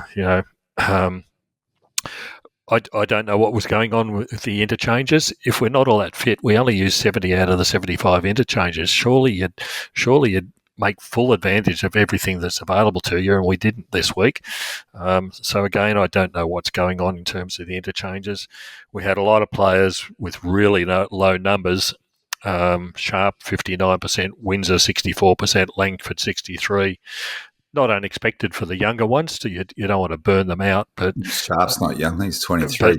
Well, that's a good point. But it's a distribution of the workloads that's unequal. And like I said, Geelong seemed to be very impressive of the way they managed, particularly their older players, and we've got a good number of them. But when you see, as I've mentioned before, we had 3 tackles for the whole team in the last quarter, 0 tackles inside 50 in the first quarter. There's something that's not quite right in the way that the players not only are not applying the pressure that's needed in an AFL game, but are they actually capable of applying the pressure? And that's the real concern. Yeah, I mean, it's great actually that there's a conversation and it's sort of seeping out into the media as well. There's much more conversation and talk about high performance programs and fitness this year, which is good. My short version is that I don't think we are fit enough. It's like, if it quacks, it's a duck. Yeah, and some of the data, like George is right. It's hard to find specific data. I've been talking about the tracker is a good one. And so again, we were 3 of the top 5 players for defensive running, which is when the opposition, when the opponent has the ball. We're Cats players. We're almost always, when we are in 21, 22, 23, we almost always had 4 or 5 of those were Melbourne players. There was some data someone put up on Demonland. There's a thread about our fitness on Demonland at the moment. It's pretty damning data. Our quarter to 1 to 3 pressure rating, we're 15th in the AFL in the fourth quarter. Contested possession, we go from 10th in quarters 1 to 3 to 17th in 14th. Inside 50s, we go from 9th in the AFL. This is after the weekend's game. Quarter 1 to 3, 9th in the AFL. We're 18th in inside 50s in quarter 4. Point differential, quarters 1 to 3, 14th on the table, so not the worst, and we're near the bottom of the ladder. So minus 57 points. For the fourth quarter, we're 18th, minus 102 points. And there's a bunch of other similar data that demonstrates just how steep the drop-off is. And again, as I said, we could only apply 136 in pressure ratings in that last quarter. It was nuts. Say this next bit about, of course, effort's sort of a mental thing and pushing through the pain barrier and all of that. but I really do question, whether they're fit enough, and I just don't think they are. I think that definitely questions need to be asked of the high performance program. So just a disclaimer here, but this next comment, I totally acknowledge this is pure wish casting and could reasonably construed as giving players an out, but it's more a thought bubble. Is there a possibility that we're not in optimal shape, but is there a likelihood that that's by design? By that I mean the orthodoxy for the last sort of decade has been teams are in their optimal shape come round one, and then their condition diminishes until the mid-season bye when they fill up the tank, so to speak. But I wonder if the increasing aerobic demands mean that high-performance programs are being adjusted at the moment. The game's changing and some teams are trialling different approaches. So the Hawks and Lions both started really slow last year. Lions were 0-3, the Hawks were 0-5. In the Lions' case, there was heaps of commentary about how slow they looked, about their ageing stars, them being too slow. But both the Hawks and the Lions were arguably the two clubs in best physical condition come final. So it's a long bow, I know, and for the sake of argument, if true, it would just be a stupid move anyway. But is there any sort of chance that this, we're trialing a different model, given that we fell away so badly in the back half of last season? After remembering what were we after 5-6 rounds? We were 5-1, 4-2 last year. Yeah, something like that. Yeah, so and then we completely fell away in the back half. So that's what I'm hanging my hat on a little bit. If that's the case, I would have rather we fall away in the back half of the season. So pure wish casting, I know, but we do have some recent history to the Lions last year. If you go back and look at some of the press match and the coverage of the presses, there was lots of commentary about how old they look and how slow they looked, and question marks about not being able to back up from the flag the previous year and playing in the impact of a shortened pre-season and all of that. And similarly, the Hawks were chipping around and keeping it off teams and weren't in the condition. Both teams were in much better condition at the end of the season than the beginning of the season. So I'm hoping that's the case. Okay. Well, because you've just been talking positives here amongst all the doom and gloom, we did have a few people who wrote to us with some positives from the match. Radish D says, obviously a lot of problems from the game, but there were some real positives to take away. Langford looked promising in just his second full AFL game. Turner had some good moments and Chin was outstanding, easily our most consistent performer right now. McDonald also put in a solid effort. Most encouragingly, I feel like we're finally starting to see the game plan take shape. Does the panel agree? The Ox says, call me naive, but I actually feel almost positive after last night.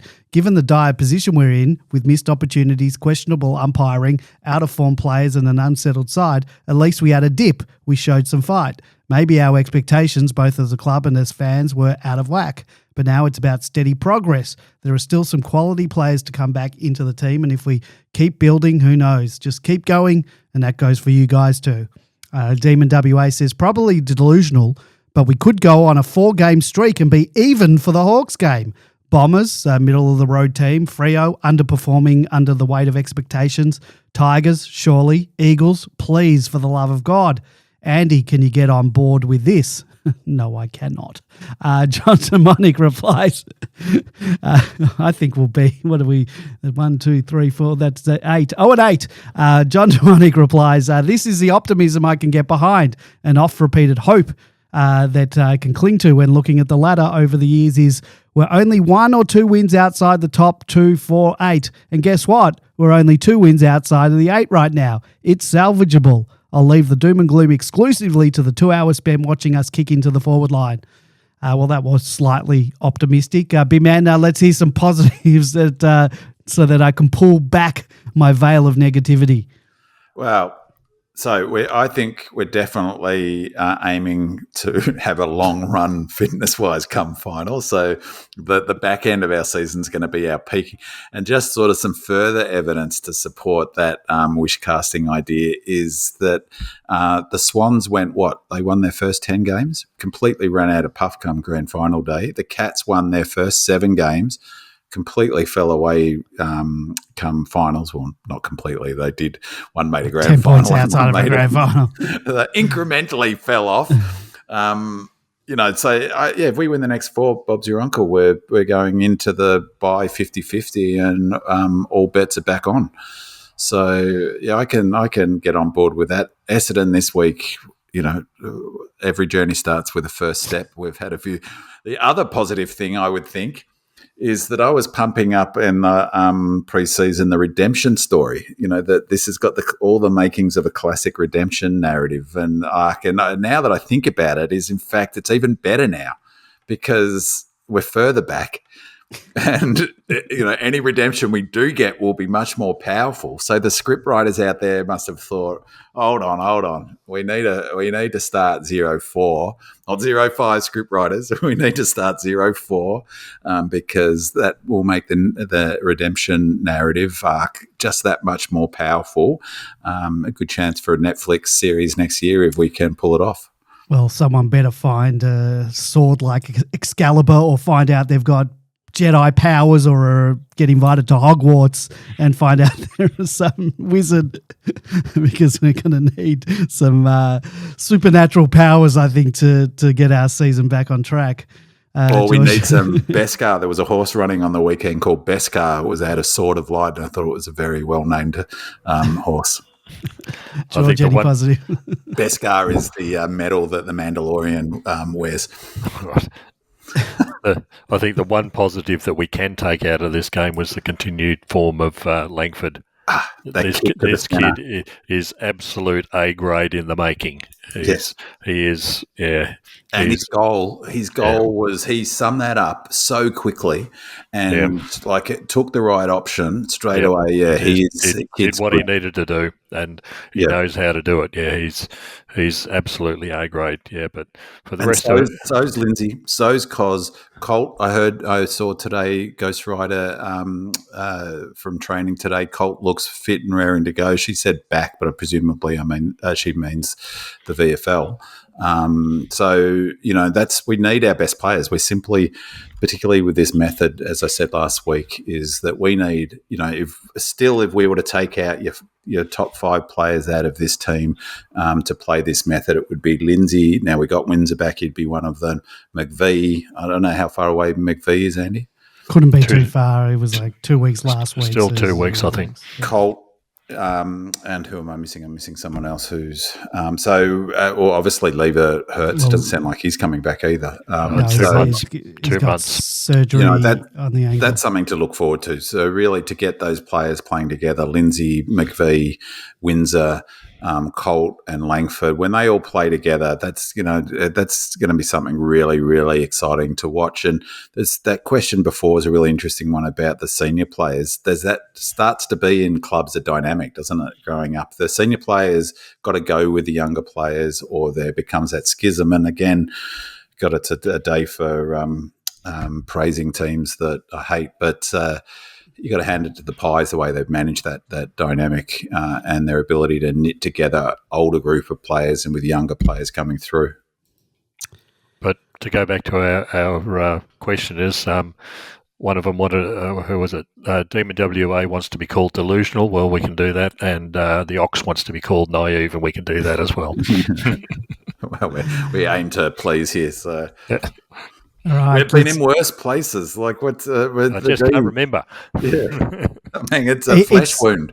It's not that we've been in worse places. It's what stings for me is that we were up the top. We were thinking dynasty, or we were trying to solve that by the media, and it just didn't come. And the cliff came so much quicker than I thought it would.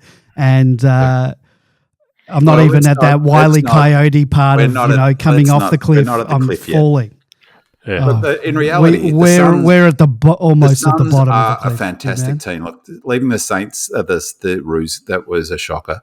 In that to lose that game, obviously, but the Giants are top 4 team. Everything tells me about. I am super impressed with the Suns. They are a top 4 team. Cats are a top 4 team. So the reality is, if you think we're a middle of the road team that's nearing the cliff, Well, we've played 3 top 4 teams, and so no surprise that we've lost those 3 games. Of course, the Roos games is an outlier in them, but let's be a little bit objective about it. The other thing that stings me hard is that Essendon have our first pick. So if we do finish bottom or second bottom, we don't even get the benefit of finishing bottom. Yeah. Sometimes I used to think, all right, we'll finish bottom, we'll get the number 1 draft pick, but that's not a possibility this year. All right, let's talk about 𝗪𝗂. The 𝗪𝗂 Demons put on a promising performance against Geelong at GMHBA Stadium, but ultimately fell short, losing by 16 points in a high-scoring encounter. A strong start and a dominant second quarter saw 𝗪𝗂 take control, largely thanks to an outstanding 5-goal performance from Tom Fullerton, who also collected 19 disposals and 8 marks in his best game for the club. 𝗪𝗂 held the lead into the third quarter with solid contributions from Will Varell, 28 hit-outs and a goal, debutant Mitch Hardy, 26 disposals, and Aidan Johnson, Jack Billings and Noah Uze on hit the scoreboard as well. Defensively, Paddy Cross and Kynan Brown, a game-high 11 tackles, impressed with their pressure efforts. And despite their early dominance, 𝗪𝗂 struggled to maintain structure as Geelong lifted their intensity in the second half, capitalising on turnovers and surging to the lead in the final term.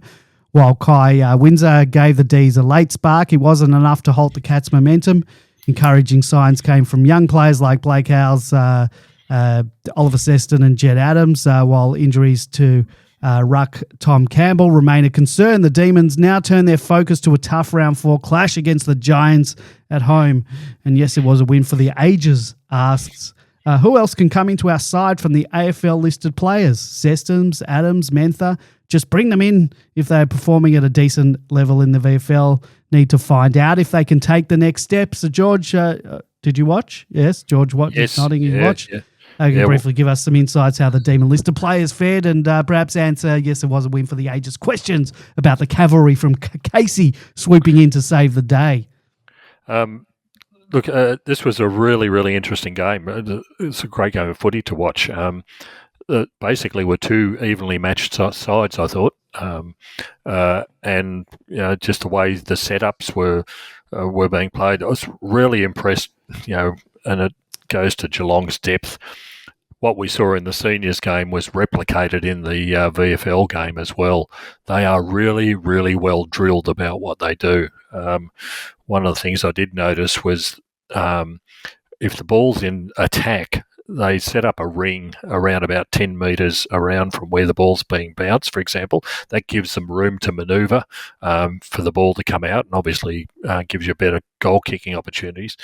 But in defence, that ring closes into 5 metres just to stop the ball coming out for the opposition. And that just tells me this is a really well-drilled side, and it's drilled right down to the lower levels. Fullerton played an interesting game, really, really interesting. I haven't seen him play as well as this at 𝗪𝗂 in the past. He does some misses some easy shots at times and drops marks, but he finished up with 5 goals. Now, what really impressed me about this game was he was working up the ground. I spoke about this before when it's something that's been lacking in the senior side, that intercept mark up on the wing where the big man goes up. We've really missed that, haven't we? Yeah, absolutely missed it. Now, if he's this is the first time I've seen him doing it. If he's doing that at 𝗪𝗂, that's exactly what we need in the forward line at the moment. I think he's a little bit thin for the AFL level. I think he'll get pushed around a little bit, but hey, given where our forward line sits at the moment, I'd certainly be looking at giving him a run this week. The other one that really impressed me, and it took me a while to work out who in the hell it was 𝗪𝗀. He's changed his hairstyle from when I saw him at training pre-season. This is a guy who's got really good. He moves fast. He knows where to go. He's got really smart footballer IQ. He's a good kick. He was playing in the mid, and he's got good pace. And you sort of go, that's absolutely everything that we need. And he's hard at it. I was really impressed with something. He created a goal where he really wanted the ball, created a spillage, and it was just off the back of his want for that contest. Yeah. The other thing that impressed me was... Bring him in straight away. Bring him in. The other thing that impressed me was his off-the-ball work. Centre bounce I saw where he didn't get the ball, but he absolutely bolted up, to either take a receive further up or to provide the options up forward line. Now that's a guy who really tells you that he knows how to play football and what to do. So He's a lefty too. Is it a left footer? Am I imagining that? I can't remember. Sorry, but my reflection was some pretty neat kick as well. Yeah, exactly. Yeah, very, very neat kick. So, he's got everything that we sort of need at the moment. The other one that I thought might be really worthwhile, given our current circumstances in the forward line, is Mentha. Now, he does a few things now and then, which look really impressive, but given how little we're getting out of people like 𝗟𝗀𝗀𝘁𝗰𝗀𝗀, for example, and if we're looking at for the future. 𝗟𝗀𝗀𝘁𝗀𝗀 did nothing for us on the weekend, and his Mentha doing the occasional thing that really looks good. We need a small forward. Maybe it's time to take a bit of a chance there, but certainly Cully stood out. Adams was doing well, but he's all alone in defence because we don't have any other defenders down there. Marty Hoare's out injured at the moment from the senior side. Seston is interesting. Great kick when he gets a kick under no pressure, but then he disappears for whole segments of the game. It's sort of disappointing because the opportunity's there if he was to put in a little bit more. AJ does some great stuff again, not to be unexpected, given that he was playing at Werribee last year. Does some great things. He's really aggressive at the ball and the man, which is probably one of the things we do need. Varel finished up doing a lot of the rucking because Campbell went off at half time, and with a real flow. Yeah, and from the report on Demonland, he's got a hamstring. That affected the game considerably. Massive. Because he's a big body and he was moving nicely forward and being really challenging. Varel's, they're trying to find a role for him almost in the, in terms of his future. He's just that little bit too short for a ruckman, even though he's 200 centimetres. For the AFL level, he's building up his body nicely. Yeah. Can he play a bit of back? Can he play a bit of forward? Maybe. So really, he's really a development prospect, the same as Adams. Didn't, despite all the numbers for Kine and Brown, just doesn't do enough around the ground. Just doesn't get involved. It doesn't impact the game. More importantly, it was interesting. A great game to watch. 𝗟𝗀𝗀𝘁𝗀𝗀, I was really impressed with. Particularly, I think this was his first game back with Casey. He was off for 10 minutes. In the first quarter, then he was off for 15 and then on for 10. So he's only doing very limited minutes, but he was very impressive in those couple of minutes that he was on the ground. But really, I think Fullerton's almost a definite that could come in for the forward line. I think we've been talking about Fritsch. Do we keep him? When you got people pressing from below who are kicking 5 goals in a game and doing the running up the ground that we want and providing the links, then at some stage you've got to bite the bullet. I thought he was excellent, George, and he was really good last week, but he really, I thought he was terrific in this game. And, he could have kicked, I think he missed a couple of early ones as well. He could have kicked 8 easily. Yeah. So he had a fantastic game. I thought that was the best game I've seen Varel play, and he wasn't great in it, but I think it was really good that he got an extended run in the ruck. Bad for a team and the reason why he did, but I thought he was okay. But definitely both on the scoreboard, but as you say, his work rate and some of his smarts I thought was much better with Fullerton. He ran to the right spots, and I thought Seston was pretty good. I take your point about him disappearing, but they're trialling him at half-back flank, and so it's a new position for him. He's always been a half-forward, sort of medium forward, sort of on-ball type. He looks in much better shape. He looks in much closer AFL condition, and he's kicking. He hit a beautiful kick into the corridor, which I thought that's the sort, a guy could run onto it through the middle without breaking stride, and that's what we really lack, that damaging kick. The other play, though, I have to say, I don't know, maybe I'm getting a set against him. I'm not sure, but I was really disappointed with Laurie. Now his numbers were okay, but there were a couple of, unlike Cully, there were a couple of instances where he just needed to, in the old-fashioned speak, he needed to go. It was his turn to go, and he didn't. And I don't mean it's crazy putting his head over, into a contest or going backwards and getting hurt unnecessarily. I mean, there were a couple 50-50 balls where the opponent wanted it more, and Julie got the ball, and twice it cost us a goal, one from the transition all the other way up the other end, and another time was in the Cats forward line.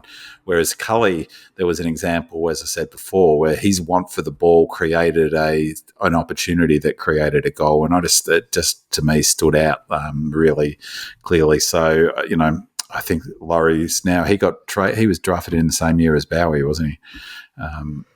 Yeah, he was 2021. Yeah. But yeah, I thought you're right. Fullerton was excellent, and the other player that it's amazing that he's not on an AFL list. It's Bonner, isn't it? Is it? Bonner? Well, he was, yeah, but yeah, I know he was, but like in terms of this year, I thought he was a standout, and some of his ability to create space and deliver the ball cleverly makes me really wonder how he didn't end up getting on a list, and maybe there's an opportunity for us to bring him in as a mid-season rookie. Yeah, he certainly would be, and he's it's very strange that he was dropped, but and he's been the same in every Casey game this season. He really uses the ball well. Hasn't he?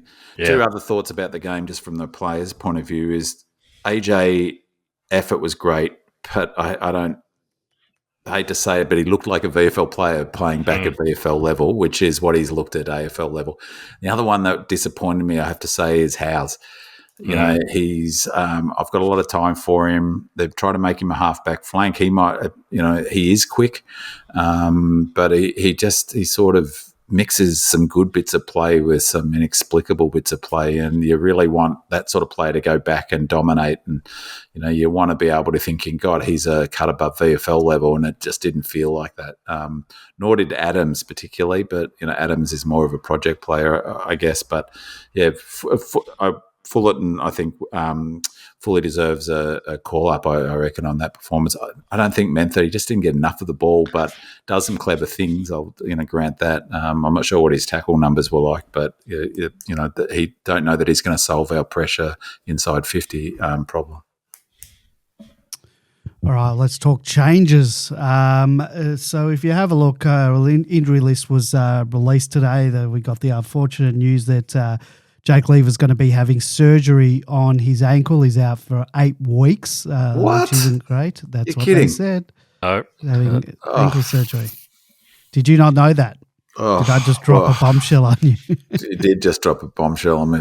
What? Geez, 8 weeks? 8 weeks. Should have had a spoiler alert or something. Tom Campbell also, he injured himself, did his hamstring, 2 to 3 weeks.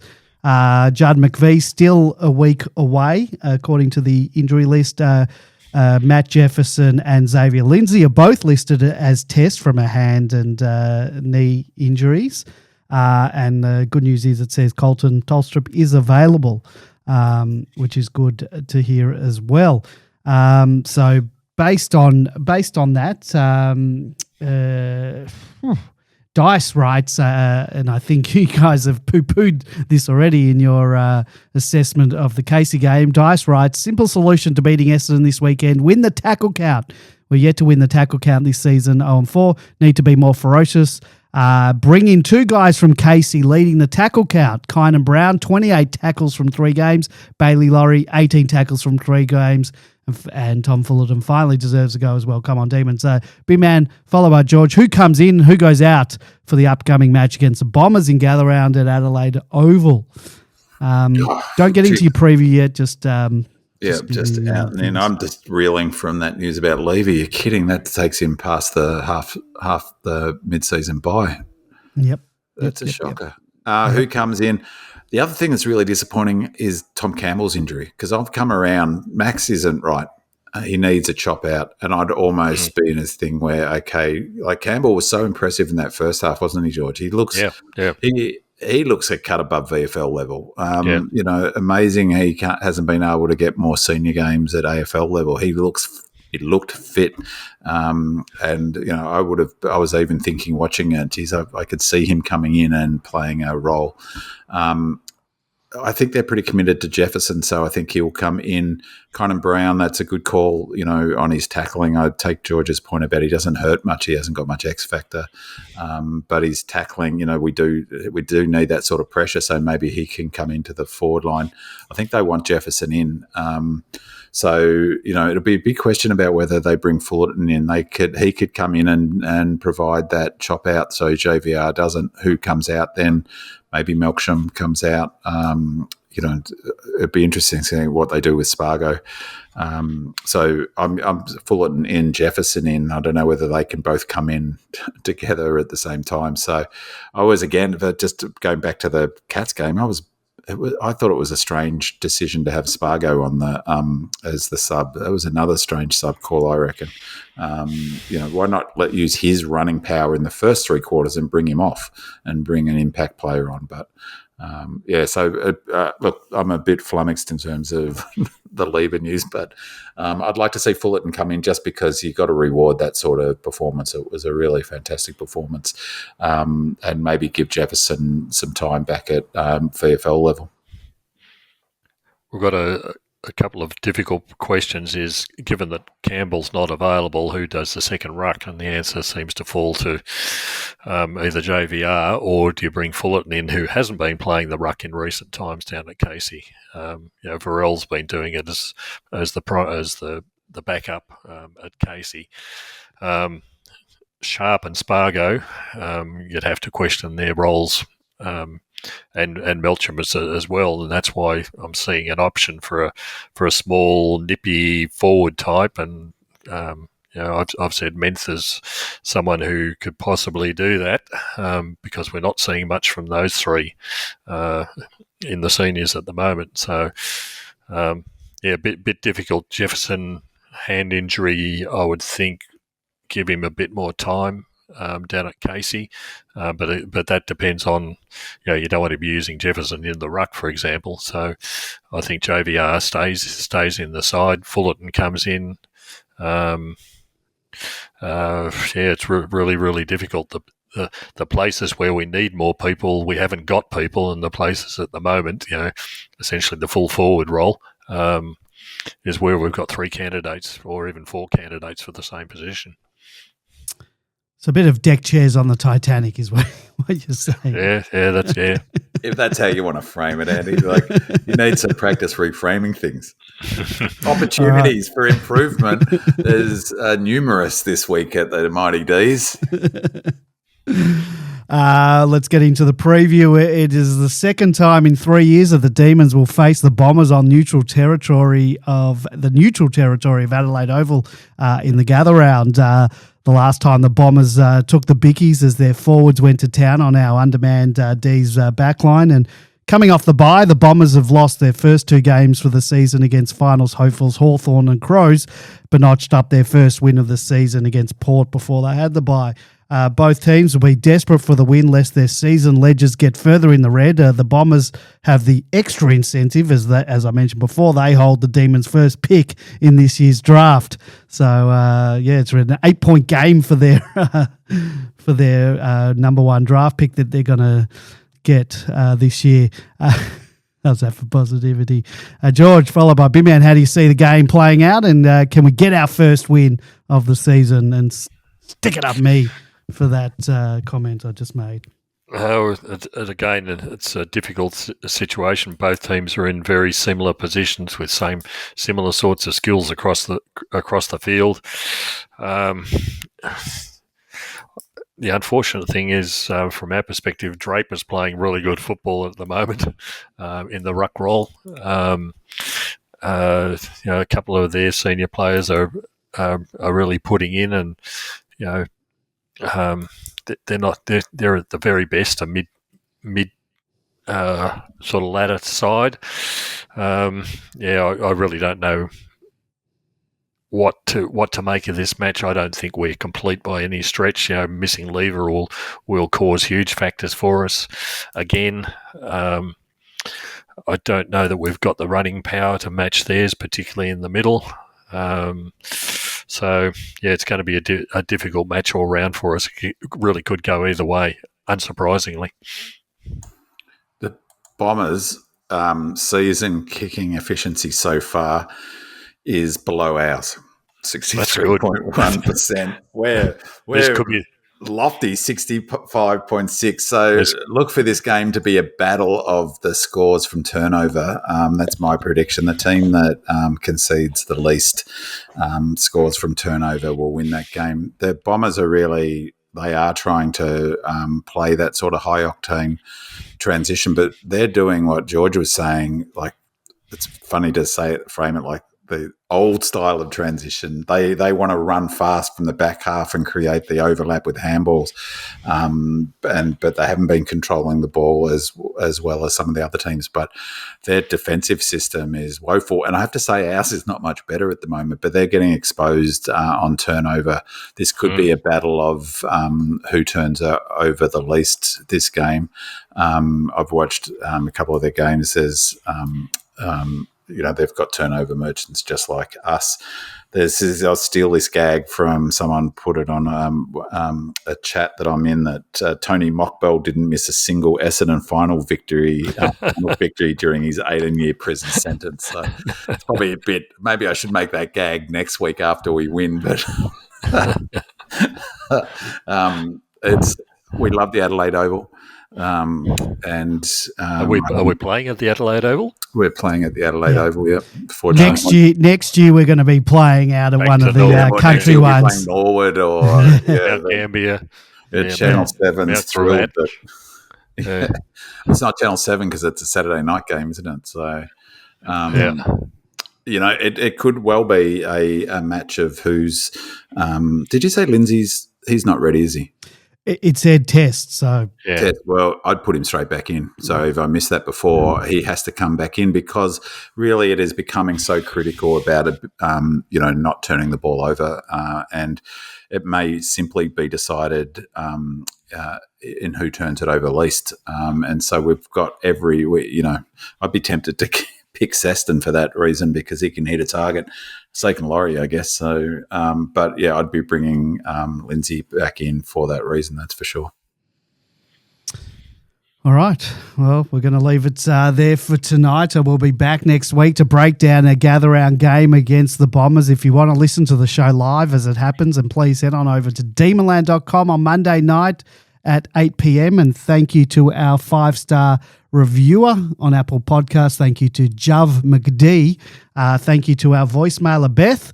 And as always, your questions and comments are integral to the show. So thank you to our Demonland posters who submitted questions and comments. Thank you to Demon Jack 14, Murdoch 16, Adam the God, BW 511, Big Gun, Leave It to Diva, Pipe Fitter, Roosted Far, Supreme Demon, D in a Kilt, CD, Lazy, Radish D, The Ox, Demon WA, John Demonic, Yes It Was a Win for the Ages, Dice, and apologies to the following people who had to cut out some of the questions and comments, otherwise we would have been here all night. Phil C, Go Lordy, actually we got God Lordy's in, Tom Dyson, Hatchman, El Diablo 14, Ross Milan, D Old Fart, Doug Reamer, Track Forever, Clintosaurus, D Positive, and Buck Naked. We'll try to get your questions in next time. Thank you to my co-hosts, George and B-Man, and thank you to you, our loyal listeners. Don't forget to leave us a 5-star review and a comment on Apple Podcasts, and we'll read it out and give you a shout out on the next show.